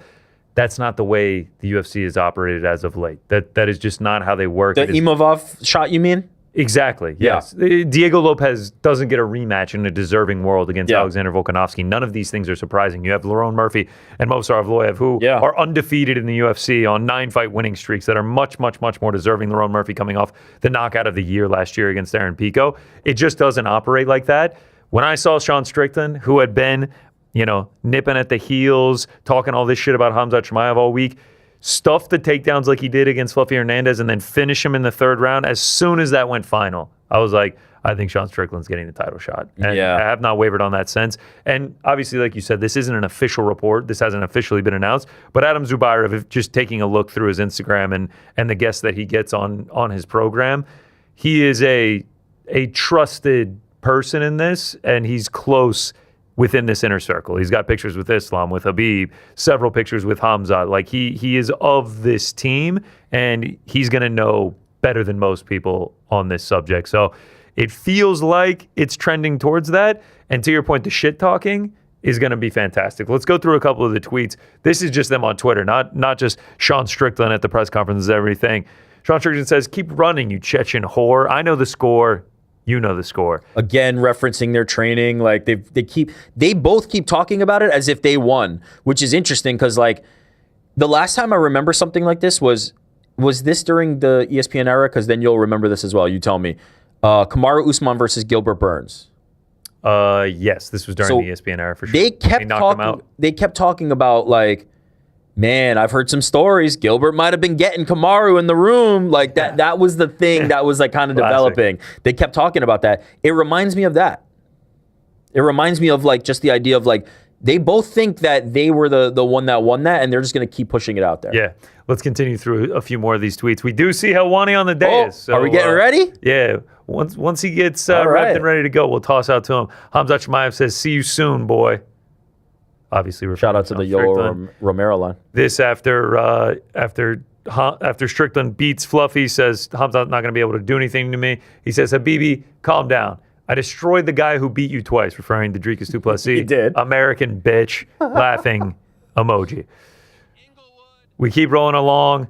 Next, Raph, I will make American boy humble again. Colby Clown, let's go. Aren't you injured? No, I'm waiting for Strickland. All signs pointing to that. It will be very interesting how that plays out. Let's go to Inglewood, California. Helwani is live in recent from the MVP Netflix memory. presser. Oh. Hello again, everyone. I'm Ariel Helwani. It is an absolute honor and privilege for me to be up here once again. And I have to say, it's actually quite surreal. And I feel like I've said this before a few of these MVP press conferences. I can't believe that we're actually here doing all of this. And if you would have told me 6 months ago, I would have not believed you. And I have a feeling everyone at home feels the exact same way. But that's what we've come to expect from the MVP guys. So let's do it one more time, my friends. We are here, as I said, for a very significant event. We are a little over 3 months away from said event. May 16th, 2026. That is the date that you want to circle on your calendar. And I want to explain to everyone very quickly why this is so significant. This will mark the first mixed martial arts event in MVP's history. The promotion is a little less than 5 years old. Historically, when a boxing starts off, they're not crossing over into the world of MMA this early. Is Mike all right? But that's what Jake Paul and Nikisa Badarian are doing on May 16th of this year. So that's significant point number one. Number two, almost sounded this like the will Dana. mark the very first MMA air live on the biggest streaming platform in the world. Netflix, 325 million subscribers around the world. No pay-per-view attached to it. If you're a subscriber, you're getting this card on May 16th. As you know, Netflix entered the world of combat sports about 2 years ago with the descend upon Ariel. critically acclaimed Jake Paul versus Mike Tyson event. They've had several. What do you think? Ronda goes for the throw? Since I think MMA, someone does something fan to of him. mixed martial arts, like I am, I think Felipe Lenz recognize just how big of a deal it is to see this N associated with the sport we love so very much. And point number three, and perhaps the most important of them all, the main event on May 16th, right here at the Intuit Dome, features two pioneers, two trailblazers. Those words get thrown around a lot in sports, but that's a fact. This is a dream fight. A fight that most of us never even dared to dream about because, let's be honest, they fought in different eras. Back in 2007, on the very first MMA card on premium cable, a young woman named Gina Carano stole the show alongside her opponent, Julie Kedzie. A year later, she was a massive part of the very first MMA card on broadcast television. She was one of the faces of this sport. One of the most beloved athletes in the history of this sport. And that all culminated in a massive super fight in August of 2009. After that, as quickly as she arrived, she left, going on to have an incredibly successful career in the world of television and film. Shortly thereafter, an Olympic bronze medalist named Ronda Rousey came along and took that baton and took the sport and women's MMA to a whole other level. She was a part of the very first women's MMA fight in UFC history, not too far from here in Anaheim, California. That was back in February of 2013. And Philippe Lynn. And if I'm being 100% honest, I, at that point, had never seen anything quite like the superstar that she became. I remember being in Brazil in August of 2015. And I thought his intros on the show were long. Young women cry at the sight of her. Peanut gallery it was over akin here. to the Beatles, I kid you not. Are they really here? And then, of course, in 2016, she left the sport, had a great career in the world of professional wrestling, and now here she is back. Who would have thought in the year 2026 we'd be talking about these two megastars, these two pioneers going toe-to-toe in a 5-round professional bout being contested at 105 145 pounds. It is all going down, like I said, on May 16th of this year, 2026. Tickets are on sale right now over at Ticketmaster.com. You want to be here in this great venue, one of the biggest events to be held in this venue so far. I know it's new, but this is going to be a massive deal. And if you're not able to come, check us out on Netflix. We're going to talk to all the particulars, those two ladies that I just mentioned, plus two men who were just added to the card. More fights are going to be added. Fear not. But first, I think I need some muscle up here, so let us welcome the MVP event models. We've got Hafa and Delia here to back me up in case anything gets a little too crazy. They're the muscle? The muscle. Let's bring them up some here. support, dare I say.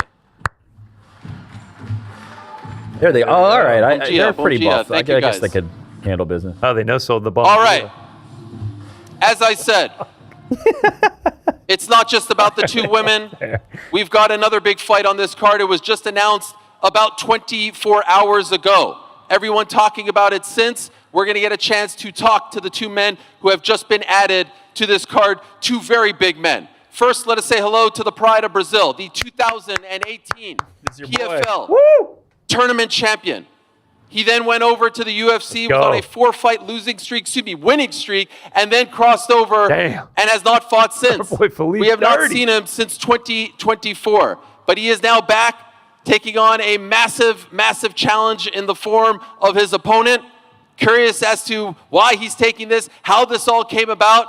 Let us say hello. Please give a warm Inglewood welcome to the one and only Philippe Lins.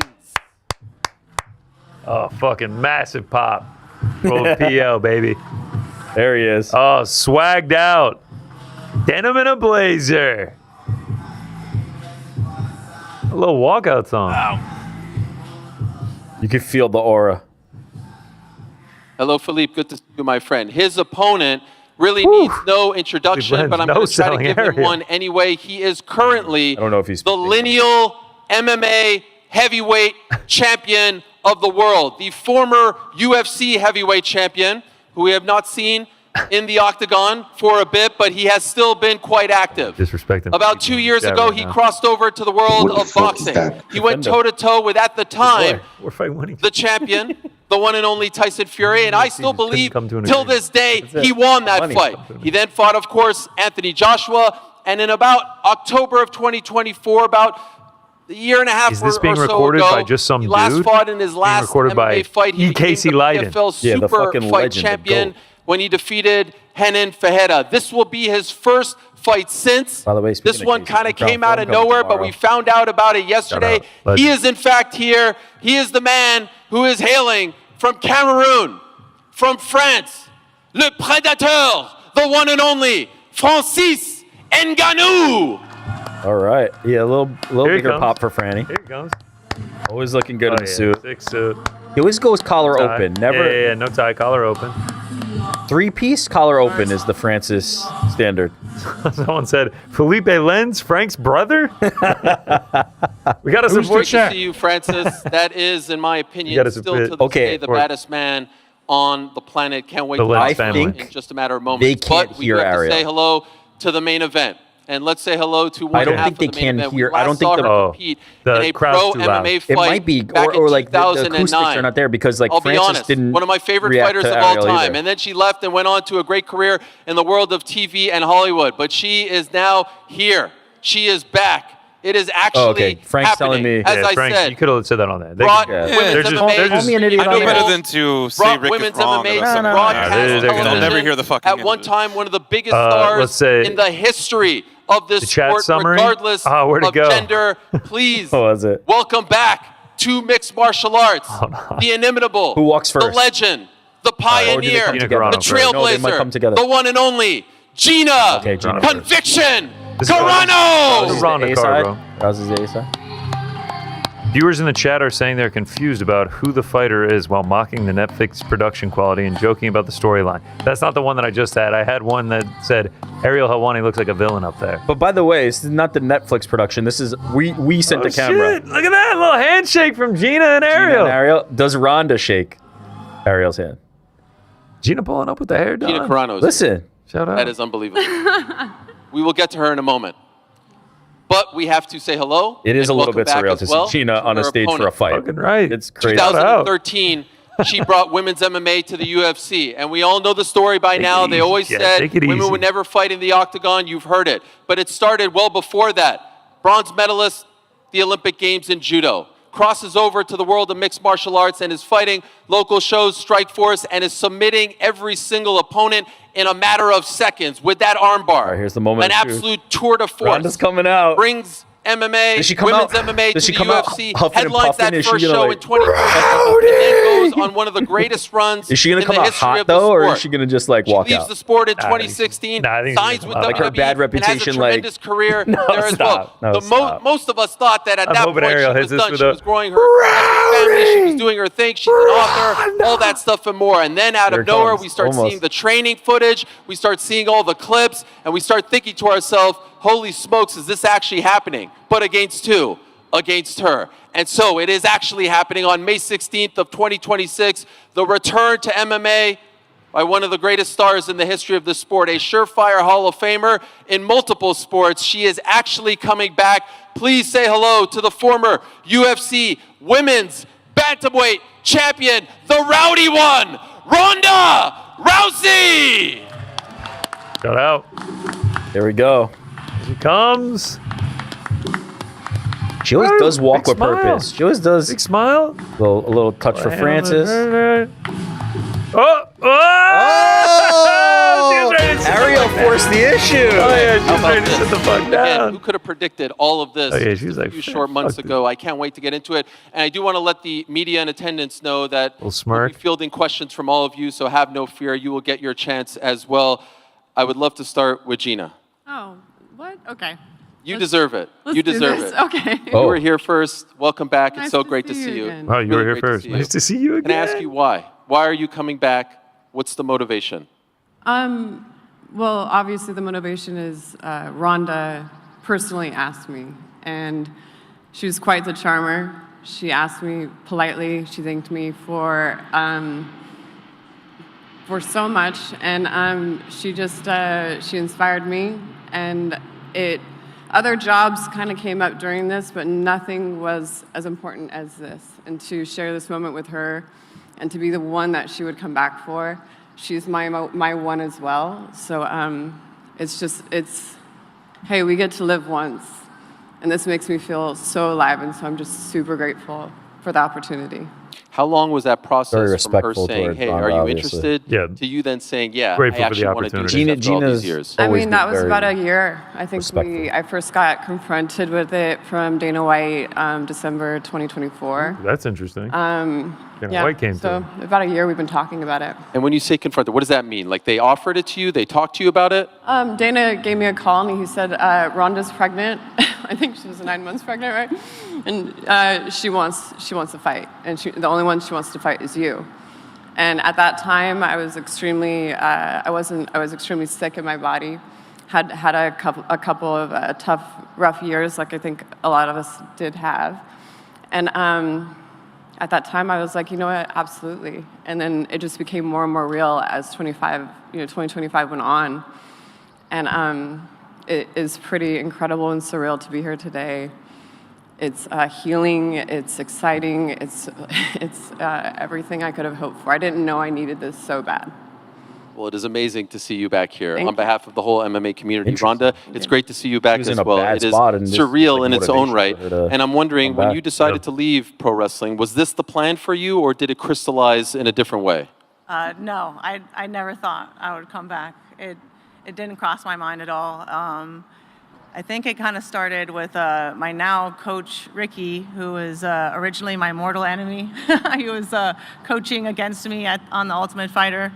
And he was also coaching my husband, Travis Brown, and he convinced me to give him a chance, and we became friends over the years. And he asked me to help him get his black belt in judo. And I had put a lot of walls around my heart when it came to martial arts and everything like that. I was forced to retire over some neurological issues that I didn't really have any clarity about.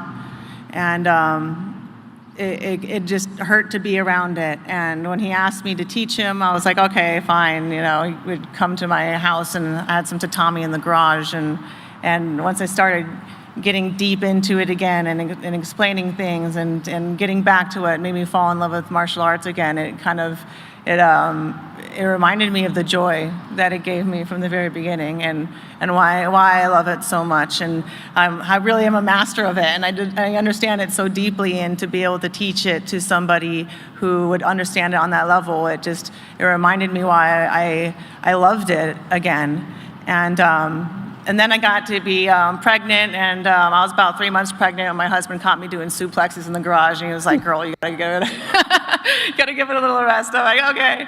I was, 9 months pregnant when I saw an interview of Gina, who I always said I'd only come back for her, but I also was like, man, I hope she doesn't say anything, because I just don't have it, have that love for it in me anymore.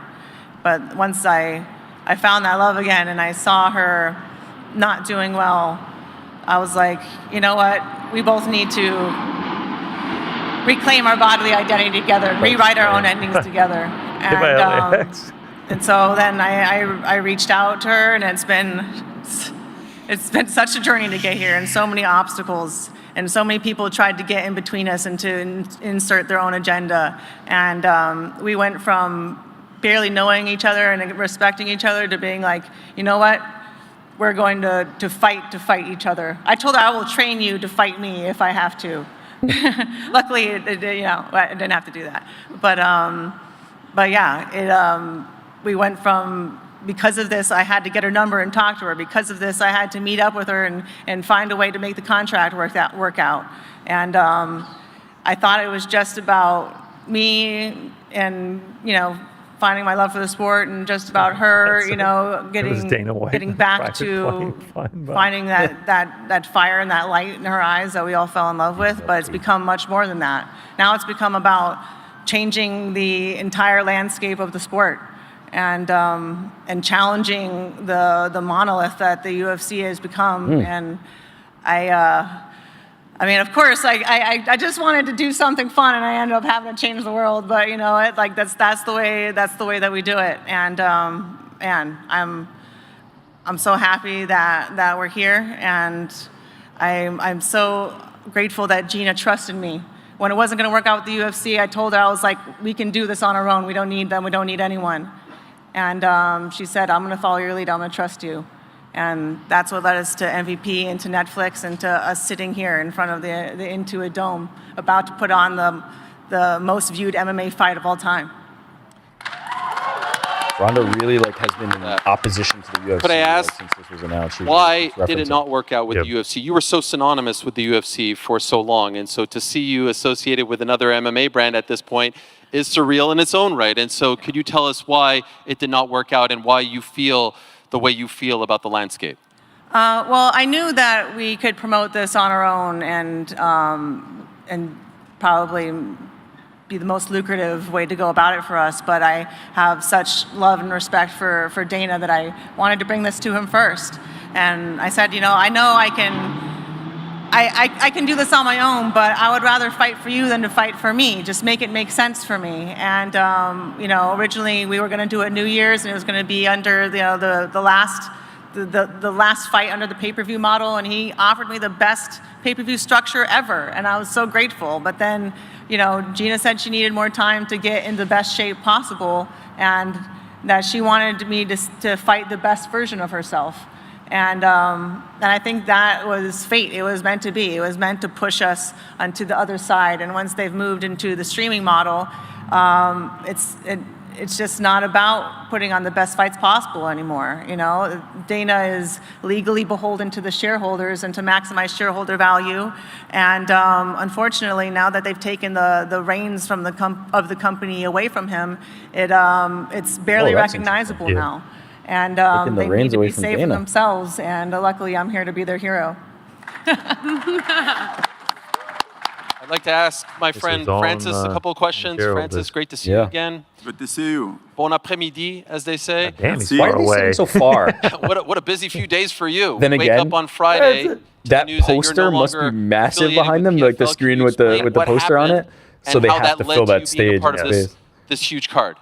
Well, it was just the news that came out of Friday. I think this was an ongoing process for a couple months. I think we've been in this position since probably January. That I find out that I will not be having another fight. Okay. The PFL. So Francis knew since January he wasn't going to fight again for look PFL. Another option. Then right away, 2 or 3 weeks ago, I was reached out by Nikisa to give me an offer. Originally, he was a big name. No disrespect to Flip Lins, which is even more dangerous opponent. But originally, he was Rico.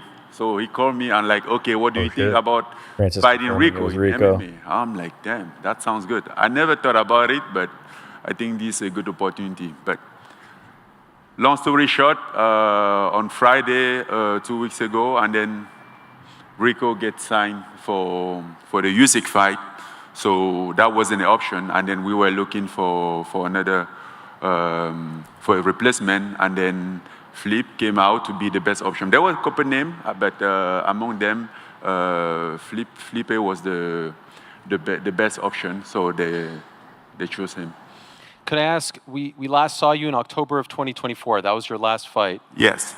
At this point, you're a constant talking point for a lot of people in the sport because you were one of the few to dare to fight out the contract and test the waters. Seems like you did well. What's the motivation? Why are you still doing this at this stage of your career? I'm not done. What do you mean, like this stage of my career? I still have a lot of time in front of me, and I still enjoy this. Look, it's been like, I'm in a better shape than I've ever been, even like while fighting. For the past 9 months, I was in the gym every day just because I enjoy it, So far, it's still my job.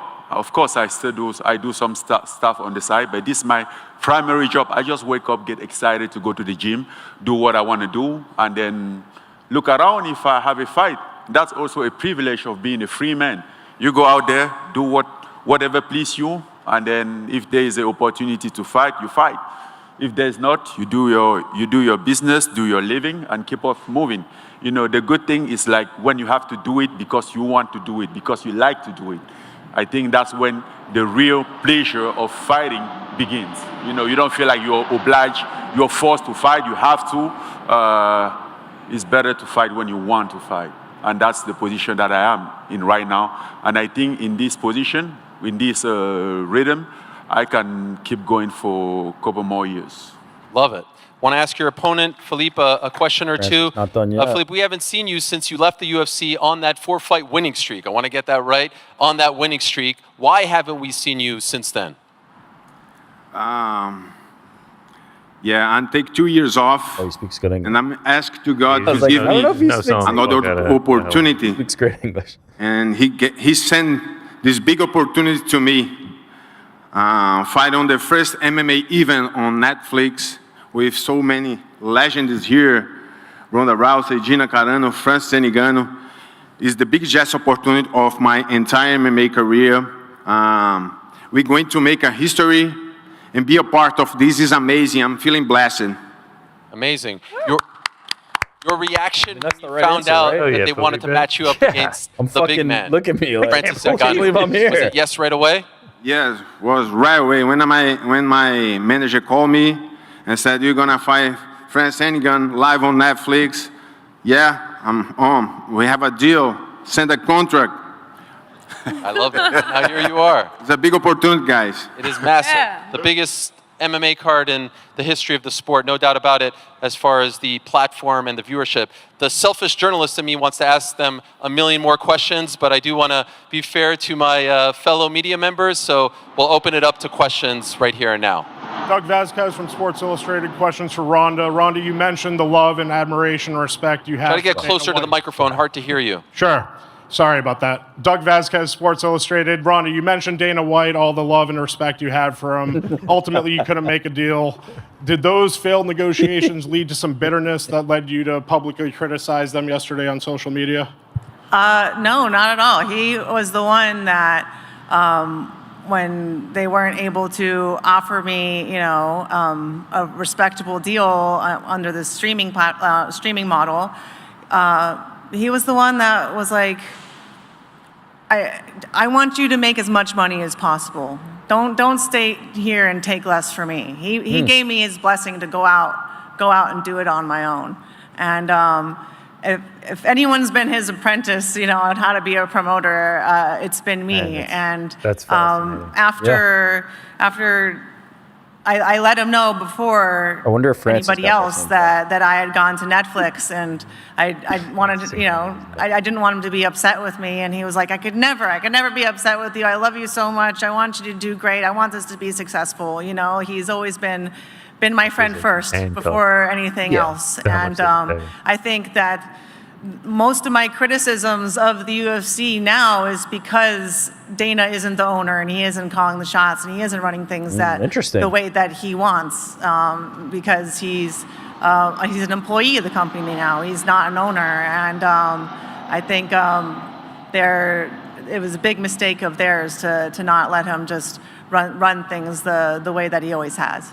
Do you think he was upset when he saw your comments yesterday on social media? You mentioned that he wasn't upset with you for Ronda really pointing to. Oh, he knows the White House card sucks.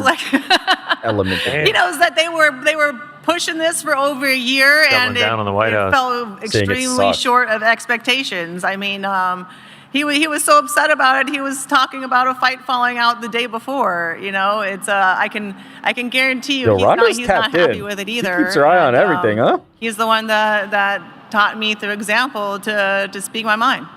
And then one question for Francis. Francis, with all the success that Jake and Nikisa and MVP have promoting these big boxing events, when we look back 5 years from now and look at this card, do you think that this will be the card that finally created some competition for the UFC? Absolutely not, because if I remember well, 5 years ago exactly, the MVP promotion wasn't there yet or was just getting started, So nobody could have believed that. But again, with the landscape of the sport today, there have been a great opportunity. And even last year, I wouldn't have imagined that. But when I received a call the other day, and then I was confused for a second. Then I'm like, wait a minute. So it's a MVP. Then it's going to be Ronda again, Gina. It's going to be me against Rico. Francis and then confused. It's going to be live on Netflix. That. I'm like, damn. So wait, this is it. MMA I wasn't expecting this at all. I didn't see this coming at all. But managed to be like the right plan. As I just said, with the landscape, with everything that's going right now, out there right now, there is a great opportunity here. And I think so many other fighters should be looking at those opportunities, not get stuck. Because at the end of the day, we are independent contractor. We are not employed. We are not working for anybody. We sign contract. We fight. We move on. We fight. We move on. That's it. That's the deal. That's what called independent contractor. We have no guarantee. If we don't fight, we don't get paid.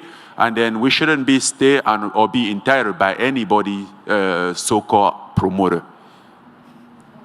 Thank you very much. Yes, sir. Jorge Alonso, BroBible.com. This is for Gina. Gina, back in 2009, you fought Cyborg. That was the biggest women's fight in history. Now, 2026, this is going to be the biggest fight in women's history. What are your emotions? What are your thoughts? It's interesting. When I was fighting back in 2009, I felt like I was surviving and trying. There was nobody in front of me to look at to be like, that's who I want to be like. So it was just breaking down barriers and seeing how far you could get. So it was not a plan to do what I did. But now there's a peace and there's a calm. Like, I feel like I should be here. I feel like I'm home. I'm around mixed martial artists who are some of the best people in the world. And I feel more calm than I've ever felt for a fight, which is, if you knew me back then, I got really really nervous, but today I feel like I'm exactly where I should be. And for Ronda, you talked about changing the landscape of MMA, the financial aspect, being the savior. The UFC White House card came out. Jon Jones had some financial issues with the UFC. What are your thoughts on that situation? I mean, it used to be that UFC was the best place that you could come in combat sports to make a living and be paid fairly, and now it's no longer. It's one of the worst places to go. Wow. It's why so many of their top athletes are leaving to go and find pay elsewhere. It's why their champions like Valentina are selling pictures of their titties on OnlyFans. You know, like these people are, a lot of them at the ground level, they can't support their families. They're living poverty level, fighting full time. And this company just got $7.7 billion. Like, there's no reason that they can't afford to pay their athletes at least a living wage, and not even that, to at least be able to match what these athletes are making in other sports. Why would they expect to get the best athletes and these best aspiring kids that want to be something into MMA? Why not go into football? Why not go into boxing? Why not go into anything else? And so they're bleeding talent because of their short-term greed. They're thinking about the next quarter. They're thinking about the shareholders, and they're not thinking about their responsibility to be, stewards of the future of the sport. And for Francis, you had your issues with the UFC, with the financial issues as well. You're seeing Jon Jones go through the same things. A lot of questions about like UFC. Do you have a message for him, and what are your thoughts on the situation? I think 3 or 4 years ago, I was saying this out loud, and I will still say this, not only to Jon Jones, but everyone that out there and who's probably in the same situation, because I think most of them are in the same situation. We are not an employee, we are independent contractor, and then we should be able to get what we deserve, and if we don't get, we will be able to have a right to walk away and go look other option. Because the thing now is that there is always like contract tying people up, and then they can get free, and then you want to set free, and then they muscles you up, and lowball you. But I'm happy I'm out of that. That's all what I can say. Francis talking about like them keeping them in the contracts, Gina, how are you viewing the state of your MMA career? Is this a one and done? Is this a, let me see how I feel on May 17th, the next day? Are you fully back? I don't ever think I never answered that question. I never did. I never actually said I was retired. It's just something that I just don't think what I'm going to do. Okay. You can never predict that. So fair enough. I never rule anything off the table, which is probably why I'm sitting right here, right now. And for you, Ronda, are there more fights in your future? I mean, I guess it depends on how this one goes. But they both fucking. Man, I really want some more babies.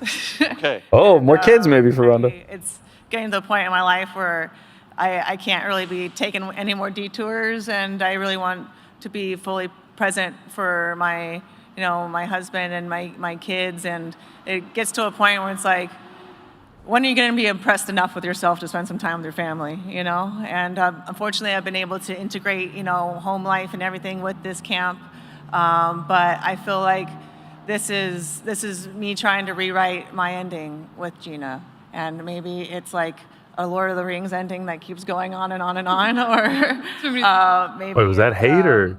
It's a grand finale. Yeah, she's with me. Takes too long. What the I fuck? promised my husband this was definitely the last one. Is that Lord of the Rings? Maybe you link up. Yeah, I hope so. I'm Team Gina. You're very passionate about the business, like you said, Jake. Goes on and on and on. Too much walking. I mean, I told him he definitely would like some more fights out of me, but I told him I can't be your Connor, but I'll be your Dana, and he said, "We'll see how this goes first." But when I'm running sprints, I like to look at the horizon, not my feet. Fair enough. Well said. Back to the media. Let's try to keep it to 1 or 2 because there's a bunch of people in line. Go ahead. Gabriel Gonzalez for Cage Side Press. Question for Ronda. You talk about the mutual respect with Gina. What would you say is the impact that she had on the sport when you watched her compete, and the impact she had maybe for your own career? I mean, I would not have known that women's MMA existed if it wasn't for her.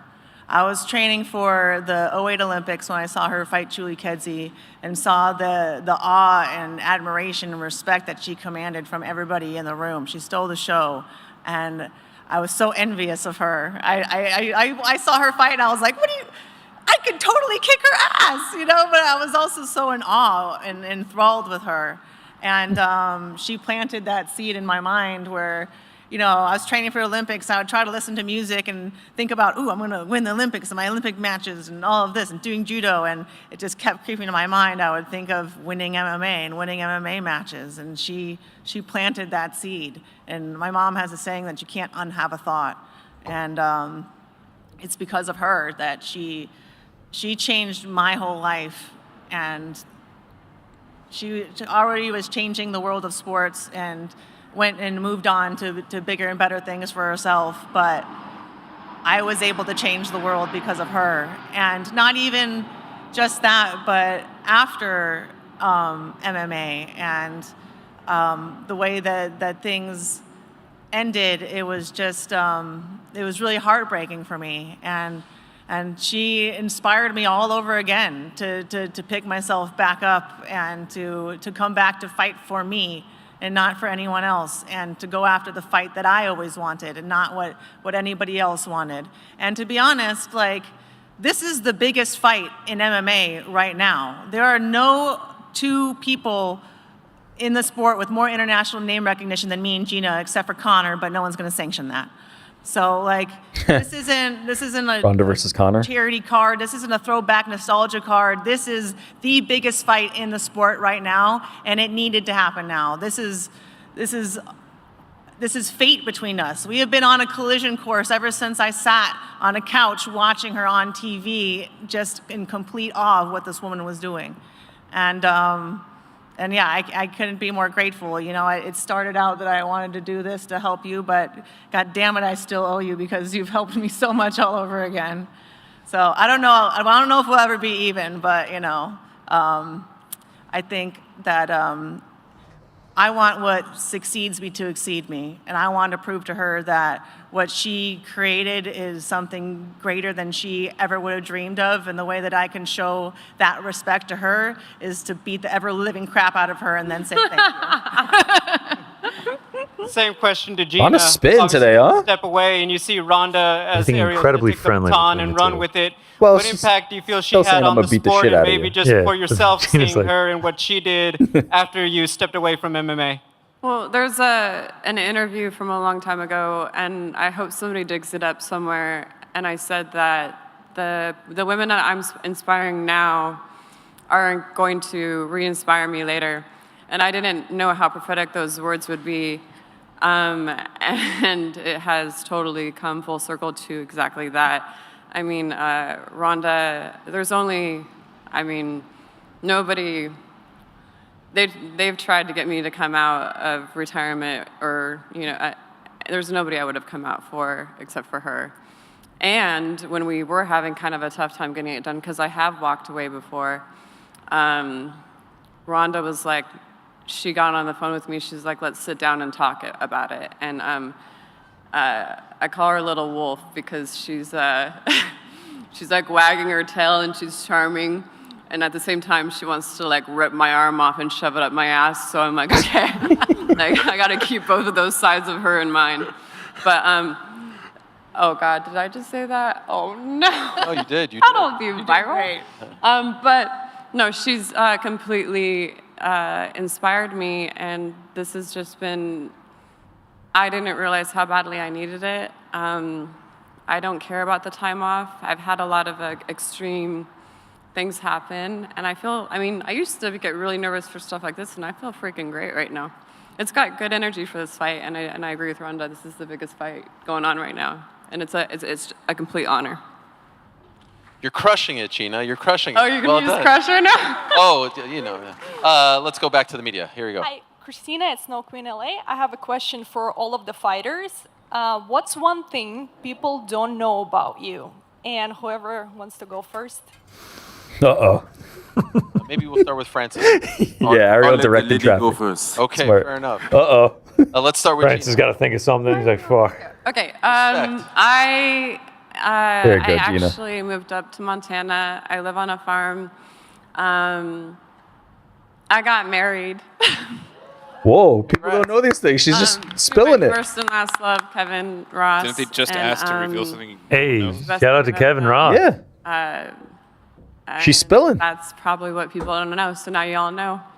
I'm married. Mazel tov. Well done, Ronda. Oh, God. Okay. I have 6 sea monkey tanks. Damn. One of them has sea monkeys in it, and there's only 2 sea monkeys. So she's got a bunch of sea monkey tanks with no sea monkeys. In case my sea monkeys have babies again and I don't kill them and I move them over into their sea monkey nursery. Ronda Rousey, sea monkey collector. I'm a nerd, man. Okay, we've covered it all. From fighter pay to the state of the sport to sea monkeys. Francis? Okay.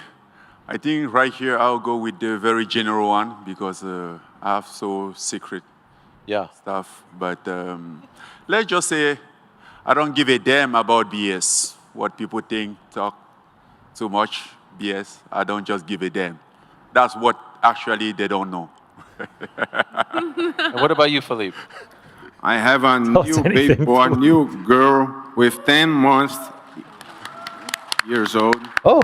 Oh, congratulations, Felipe Lenz, man. I'm a father of 2 girls.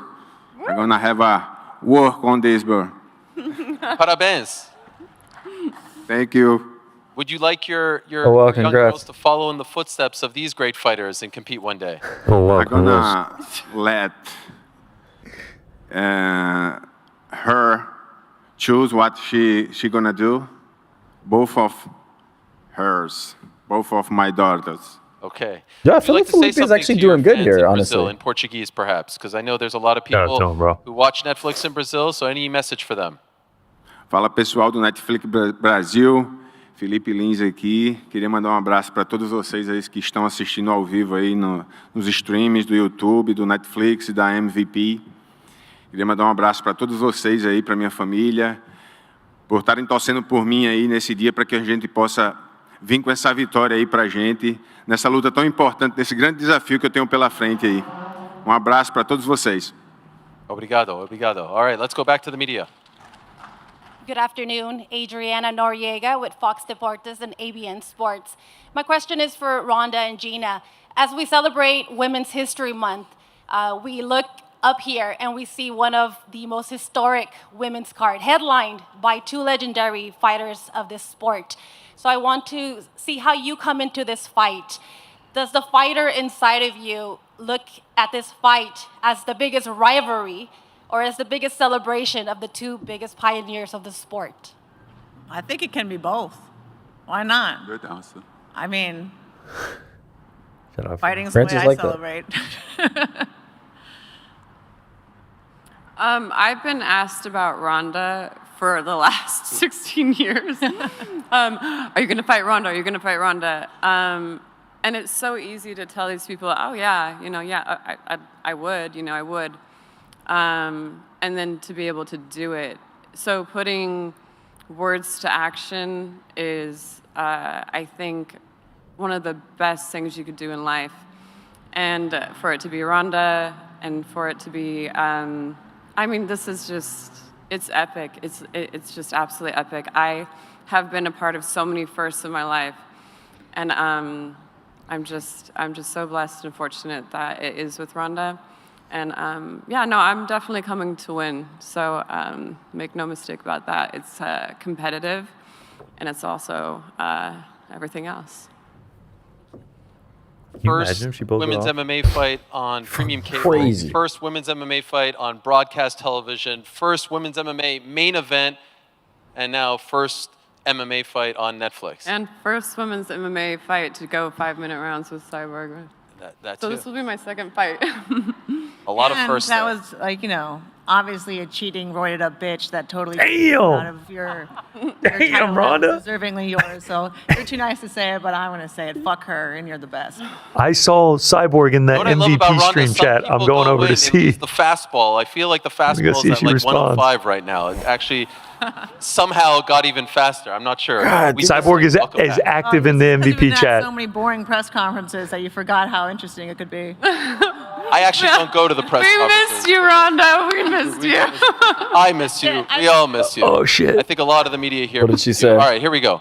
I'm waiting for Cyborg to respond. No Mama's Boxing. No Mas Boxing. My question is for Ronda. Yeah, it should have been a better name.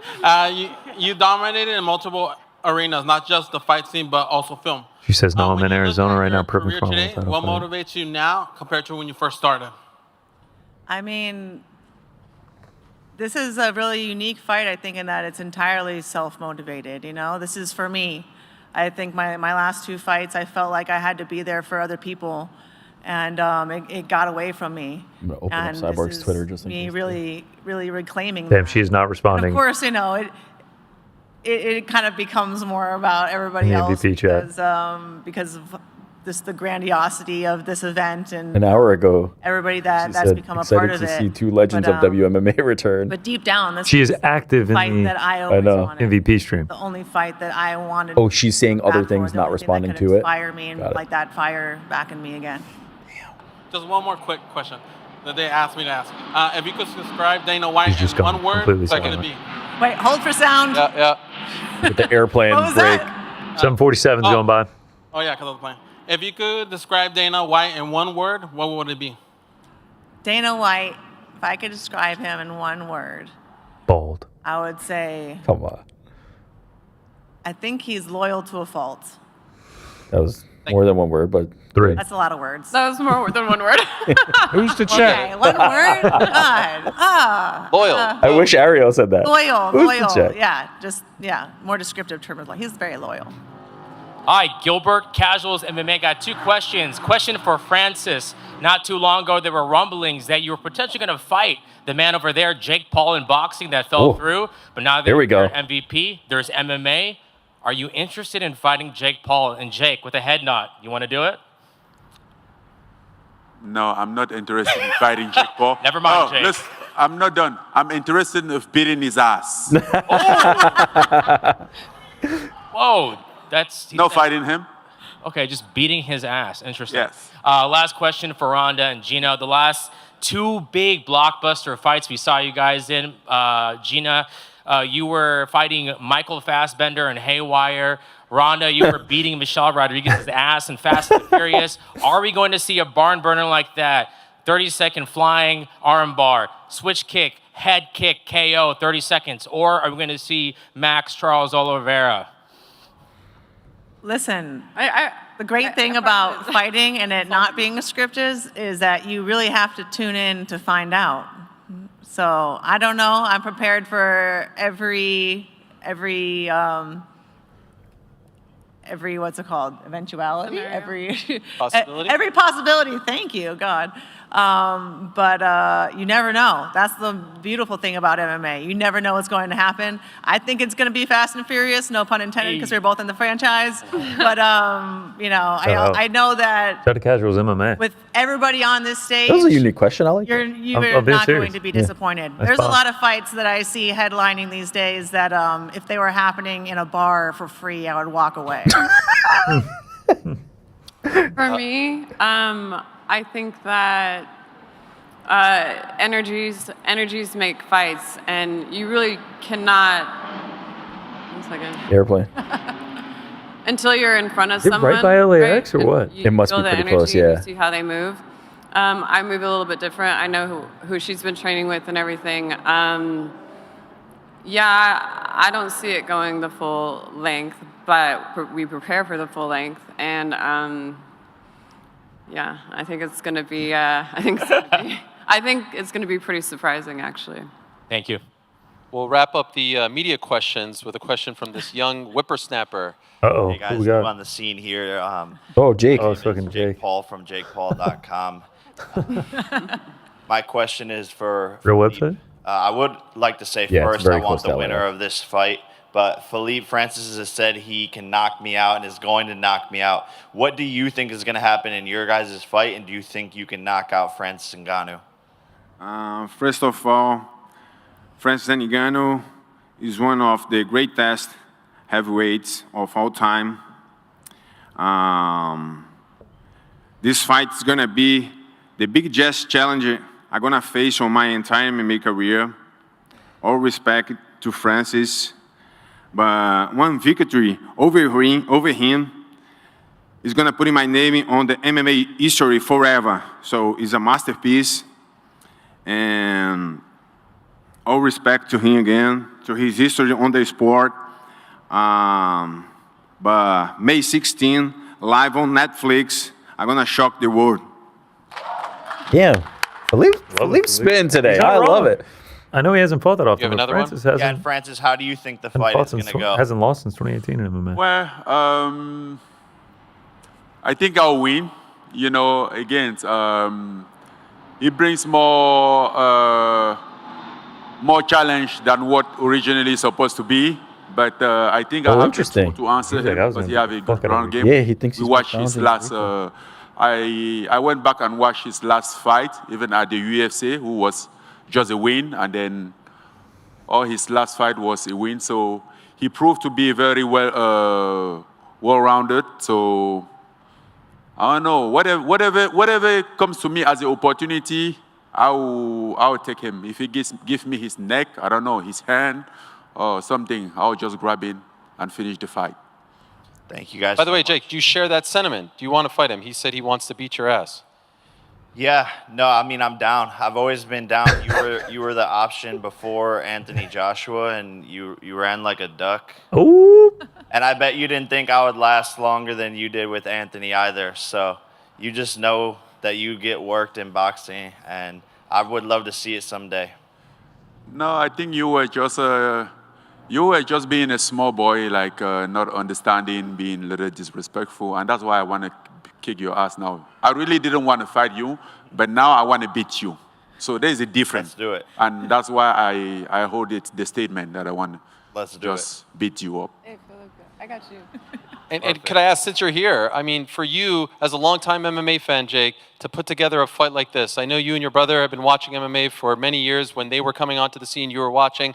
I believe you said that you did a little bit of judo because you were inspired by Ronda to see it all come to fruition like this on a platform This is Netflix. This is his brand. For all the things you've done, what does this mean? On Netflix. Yeah, it's very surreal, and this is the MVP way. You know, just 4.5 years into building this company with Nikisa, and we're doing the first ever MMA event live on Netflix with MMA legends, and their future is looking very bright. The MMA is in a weird position right now, and it's the Wild West, and I believe we have a massive opportunity here to disrupt the whole space and to put fighters first, get them the pay that they deserve, the platform that they deserve, because I believe the UFC is dying and MVP is here to take over.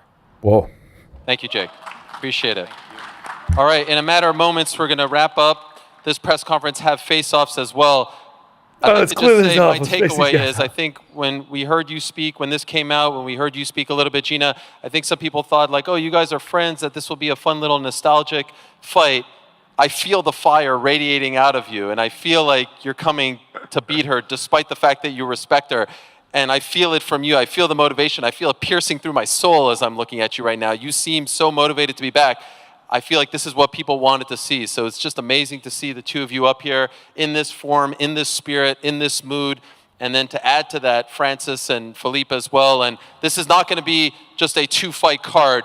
Many more fights will be announced in the coming days and weeks. Cannot wait for those announcements. But to repeat, two of the greatest of all time, two pioneers, two trailblazers are coming your way on May the 16th. Live and exclusively on Netflix, the biggest platform in the world, airing its very first mixed martial arts event. Historic, doesn't even begin to scratch the surface. Thank you so much to everyone up here. We're going to ask all the fighters to go to your respective corners to do the face-offs. We're going to call some other people up, but this has been amazing. And I appreciate all the media. Sorry we couldn't get to everyone in attendance, but you'll have other opportunities to speak to all these fighters. over the coming weeks. Great to see you. Great to see you. And shout out. Well, all right, so while they A do reminder that tickets are on sale right now at Ticketmaster.com. let's keep it. May 16th, Intuit Dome, home of the Los Angeles Clippers. Big win yesterday against the Knicks.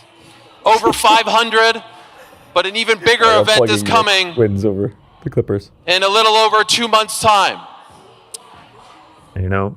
Okay, while we wait for the face-offs. Welcome back to the stage, All right, the we're hitting MVP it. event models, Rafael and Delia. Shout out to them. All right, Rafael. All right, Delia.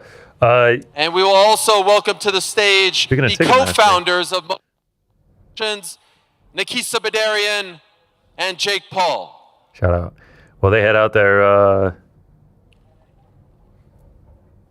Speaking of Ticketmaster.com, if you get your tickets. Well, you're asking me, did I get my tickets? No. I'm trying to link this to Game Time, and then I was like, no, you have to use Ticketmaster.com. 2018 UFC Yeah, it's not on veteran, Game Time the yet. pride of Brazil, Game Time. Should be. Philippe Lins. And his opponent, Let's go, Philippe. the Predateur, the former UFC heavyweight champion, the lineal MMA heavyweight champion, the MMA fighter turned boxer, now back to mixed martial arts, Cameroon and France's own Francis Ngannou. Philippe Lens knocked out 4 times in his career. Boy, Francis is pretty big, huh? He's pretty big. Last loss in MMA for Philippe Lens. First round KO to Tanner Bozer. Okay. Bozer the Dozer. Could be Boy, I tough like for, this. for Francis. God, Francis is big as He's a shit. massive man. They gonna do a Jake and Francis face-off? Did we get a line? Did we get a line for this?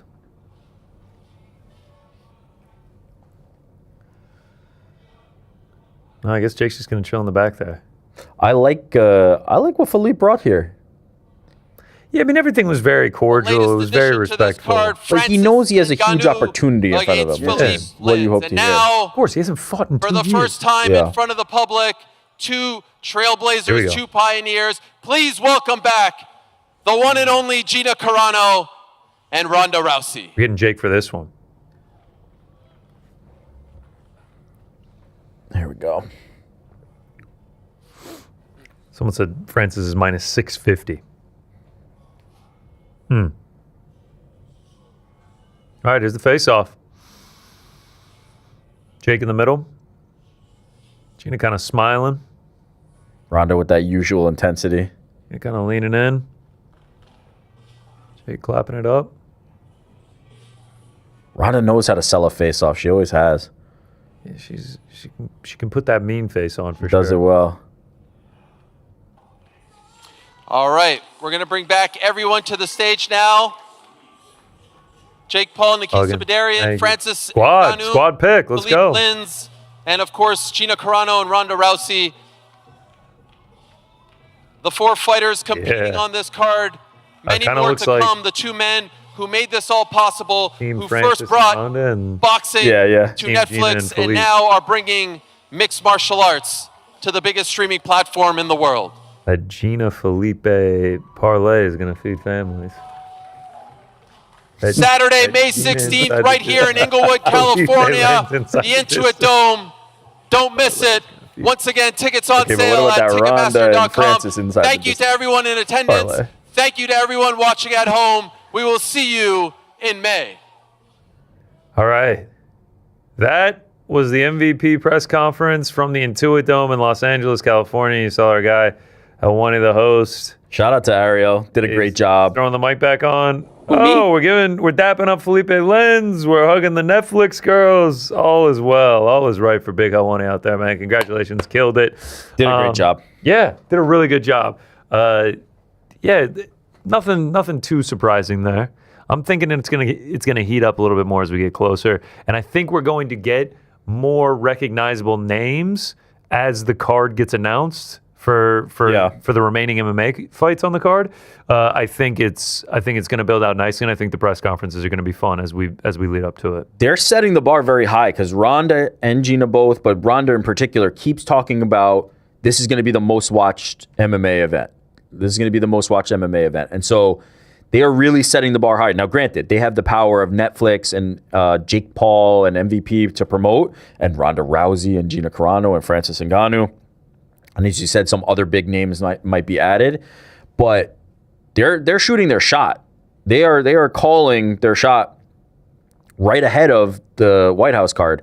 And, you know, I said something to the effect of that this is going to be a bigger fight viewership-wise, and then people were like, you're an idiot. More people will watch this than the White House card.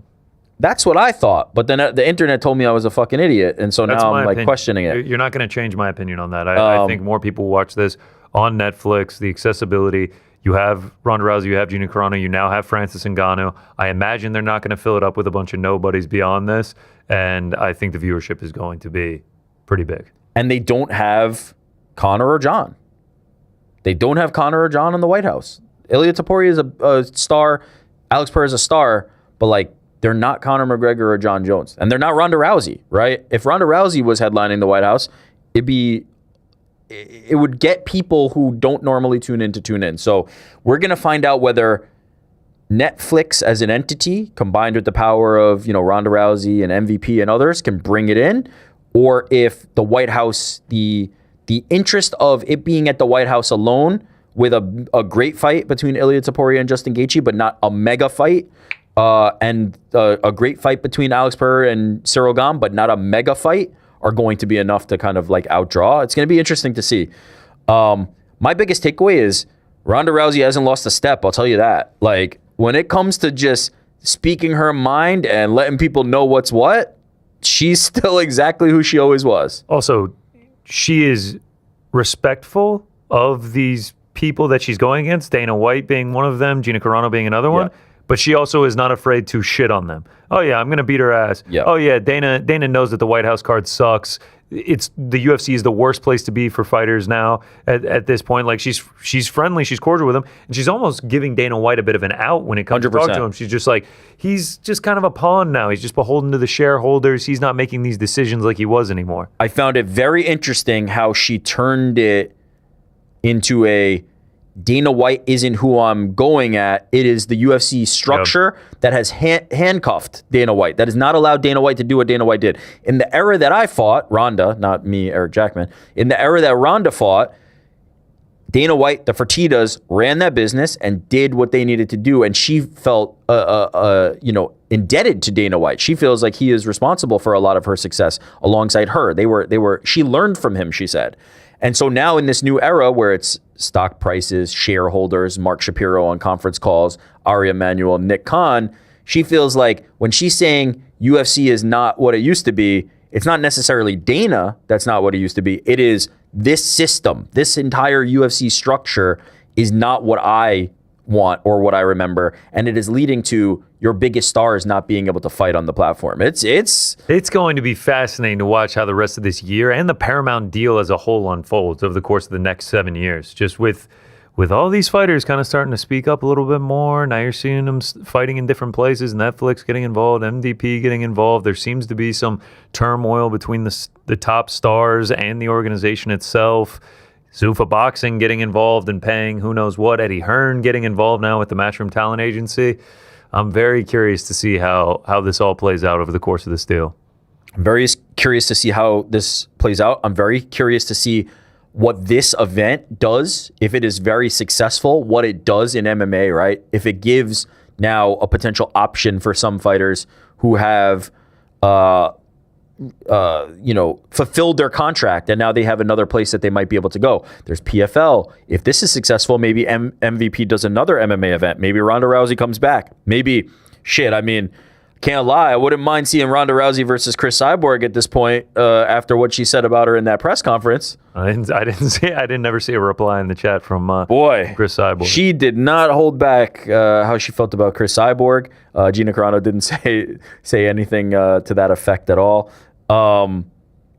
There's fights for Ronda that I want out there. Holly Holm is signed to MVP. Holly Holm versus Ronda Rousey will be a massive fight if they're able to do that next. So there's a lot of options I still think for Ronda. And if Gina can spring the upset, as Ronda kind of laid out, super successful pioneer MMA fighter, but super successful TV and film star, you're now pairing with the entertainment network, the biggest, right? I don't think there's anybody that would argue that Netflix is like the gold standard, is the pinnacle of that kind of entertainment space. They blow everyone out in terms of subscribers. Globally, it's just not even like a conversation. And so the opportunities that could be available to somebody like that, if Gina's able to win, or to Ronda, are massive.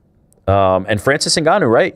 I could easily see, dude, a fucking film with Netflix about Francis Ngannou's like life story would be massive. Like if anybody like really knows about like Francis coming from the salt mines and his actual story to what he was able to do and become and achieve, would be incredible. So yeah, there's a lot of synergy. Look, he kept mentioning Rico. That Rico fight still isn't completely off the table. They're fighting within a week of each other in May. Like, say Rico is unsuccessful in his attempt at going against Alexander Usyk and winning the WBC heavyweight belt. Francis walks through Felipe Lenz. Okay, well, it didn't really work out. Next Netflix card, Francis versus Rico. I'm watching that still. This has got me excited and okay. I'm gonna ask you. Okay. Right now, sitting here. I want to hear it. Is there a chance we ever see Francis Ngannou versus Jon Jones? I think there's definitely a chance, yeah. And if we do see Francis Ngannou versus Jon Jones, would it happen in the UFC? No, absolutely not. I think with where Jon Jones stands with his contract with the UFC and his relationship with the organization, and we know the history with Francis Ngannou, absolutely no chance.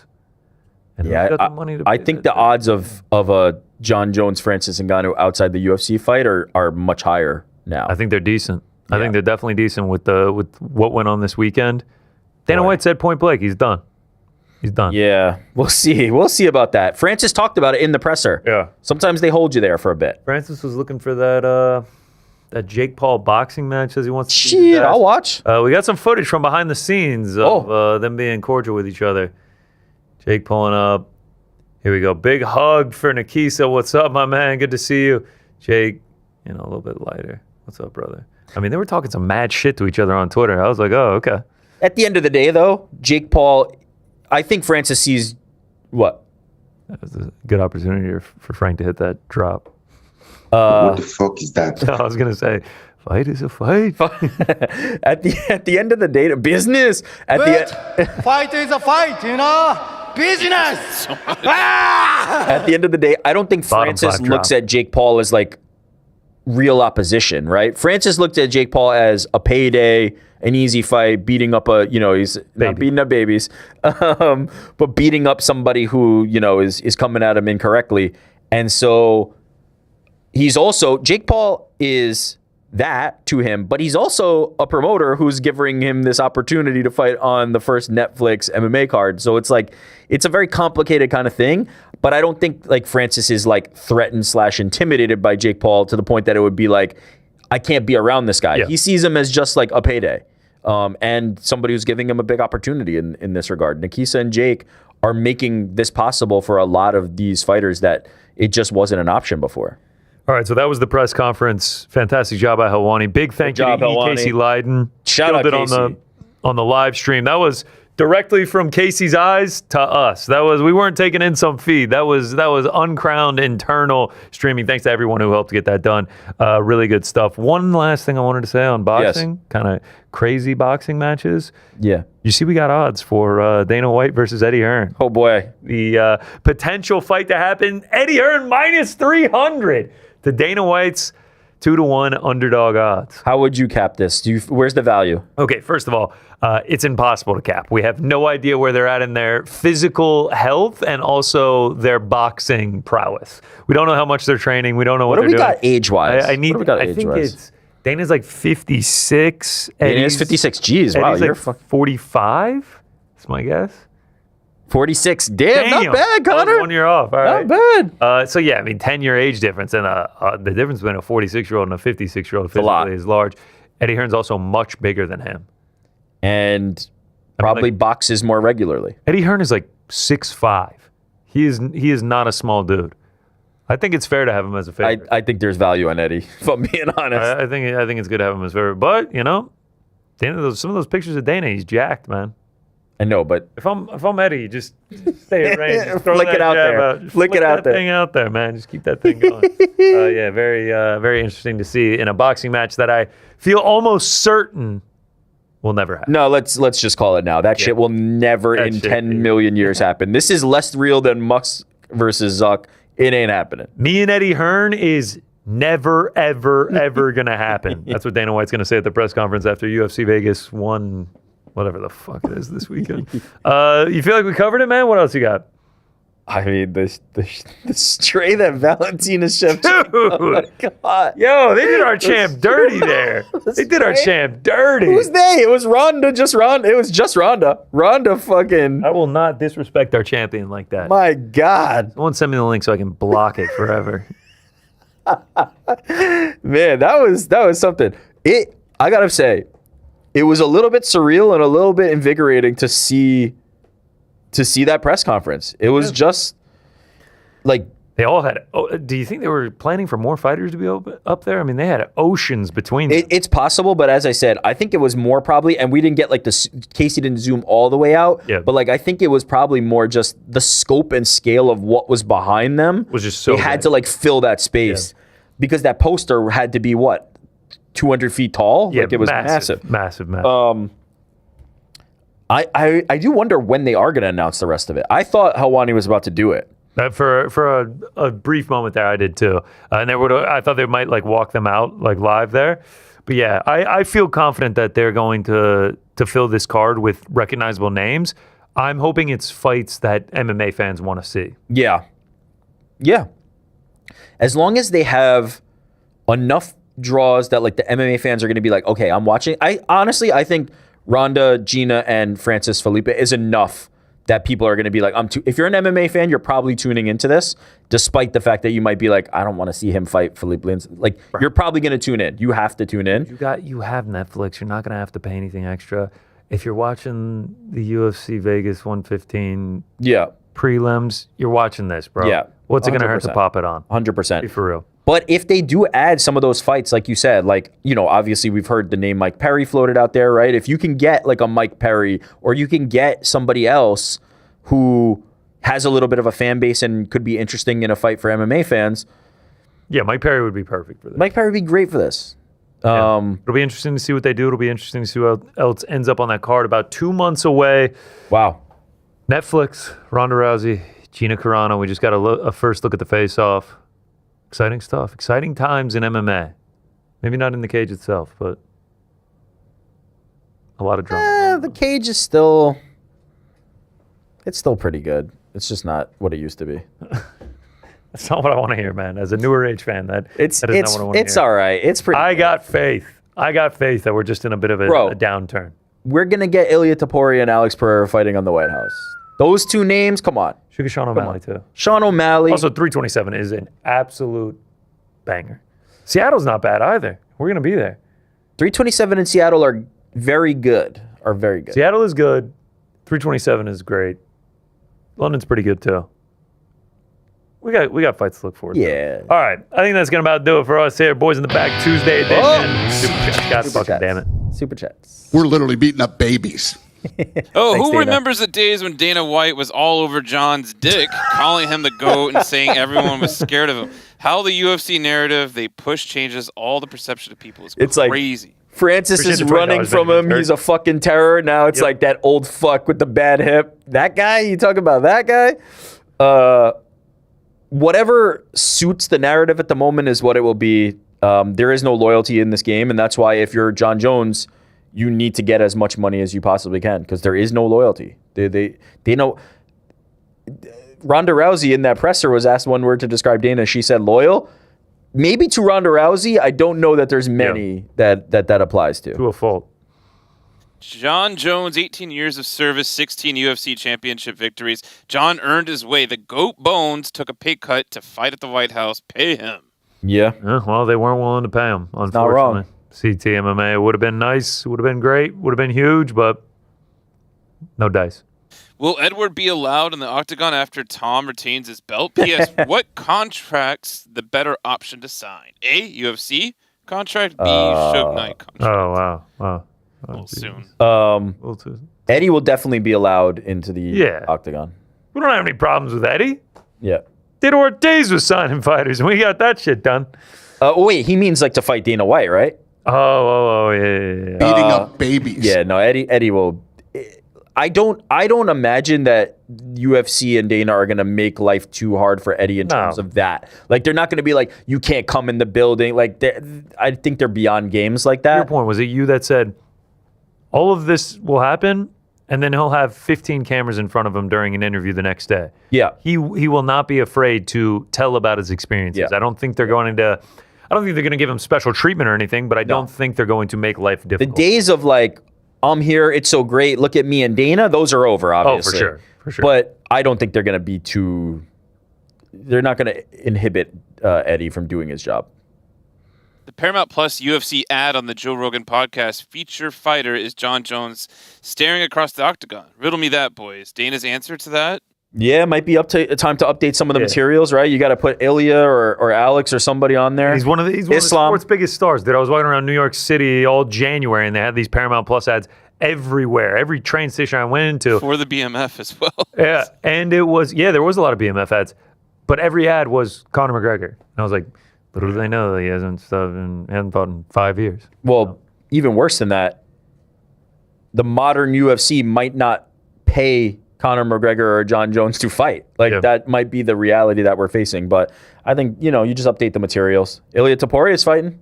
Alex Pereira is fighting. Yeah, and I really want to go back to that one thing that Ronda said, essentially just like, Dana was like, oh yeah, like, go get your money elsewhere. Like, just because I can't pay you that doesn't mean you shouldn't go get it. To me, that's just like, damn. Dana tried to get the most money possible, and it just wasn't a number that Ronda could have agreed to. So I agree with that, but it does feel very Ronda specific. This like benevolent, nice guy Dana who wants everybody to get all the money they're after. His relationship with Ronda, I think, is where that stems from, not necessarily that's how they do business. I think Jon Jones ain't getting go get the most money you can make. I know Frank just made like a face when you interrupted him. Yeah. Oh, it was all through the control room. Yeah. Andy was like, I really thought he was done. So Yeah, I wasn't done. Are you good now? Yeah. Go ahead, man. All right. I think the fact... And then Ilia Topuria? Wow. I think the fact if Jones won at the White House, they would right back to negotiating a fight with Jones and Aspinall, in which Jones wanted $30 million, played a part in their decision to go with Gone. So he's saying they don't want to pay him because the next fight will be the $30 million for Tom. That feels like a good problem to have, if I'm being honest. We're also right here, right now. You got to pay me for this fight. I don't know if I'm going to fight again after it. Yeah, but there's worse problems to have than Jon Jones wants to fight Tom Aspinall now. Like that's a problem that has a solution, which is let's do it. So I don't think that's it. Now Conor, that's a different one. Because you're going to have to pay him a shit ton of money for that July card, and then he's got one more you're going to have to renegotiate, and it's like, boy, do we want to keep paying these Conor McGregor bills? Because they're not going to be cheap. They are not going to be cheap. And by the way, 100%, nor should they. Conor McGregor should be... Ariel said it yesterday when he was talking to Tom. If John's 30 mil, what the fuck is Conor? He's 75 mil, 100 mil? Like, it's not going to be cheap for the UFC to get him back. And if the UFC doesn't pay that and that sunset clause hits, there's someone out there that'll pay it. There's a lot of... Francis made the sunset clause into a thing because he was able to successfully like navigate the system. I don't know. From what I've heard, these are not in every contract. Okay. And so it will be interesting to see if he just has to get the two fights out. Or and also if anybody ever tests the legality of that, right? If I am a fighter who's in disrepute with the UFC or in conflict with the UFC, right? And they're trying to bench me, right? Let's say I know that I have 3 fights that I'm never going to fulfill because they won't pay my number. Jon Jones, for an example. If you took them to court, I wonder if that contract would hold up. I wonder if they would be, as independent contractors, able to justify not allowing them to go hit the free market. It'd be interesting to see. But there's a long way to go before we get there. Nobody's taken that step yet. Philippe's actually related to Magnus Carlsen. Oh, no shit. way. The fucking chess player? The greatest chess player of all time? Yo, aren't they doing a chess thing on Netflix with Magnus Carlsen? Who's to check? Felipe Lins knocks out Francis Ngannou and Magnus Carlsen into Who's the to cage? check? Mate. Oh, who's to checkmate? I know you all heard another beating up babies drop on Sunday from the Zuffa press conference Sunday night. I actually didn't, but if that's the case, I'd love to get on that and add it to the list we already have. Who the fuck is we? Beating up babies. That's all of them. Beating up babies. Bob Arum. This is like beating up babies. Beating up babies. We're literally beating up babies. Is that 3 different now? Beating up babies. We're literally beating up babies. It's a great point. Bob Arum. That's fucking illegal. Beating up babies is illegal, that's for sure. I'm too hungover to deal with these people tonight. We're literally beating up babies. He wasn't too hungover to beat up the babies. There's one more. I thought Triple D stood for Dangerous Dakota Detra, but it really is Gina's cups. Oh, my dear fucking cups. Why did you read that? It just popped up. Why did you fucking read that? Christ, Frank. Thanks for the $5. Personal stash 420. Jesus Christ. They are saying in the chat, they got me. 3-peat drop is insane. Goat drop. I actually agree. I think that might be the best when you hit all 3 in a row. Someone said, there goes that $5. Nope. You sent it and you deleted it. Wow. Good on you, Frank. We'll see you. Don't do me dirty like We'll see you that. in HR tomorrow morning. Hey, as long as the Triple D's there. Jesus Christ. Fucking hell, this is off the rails. All right, it's really time to go.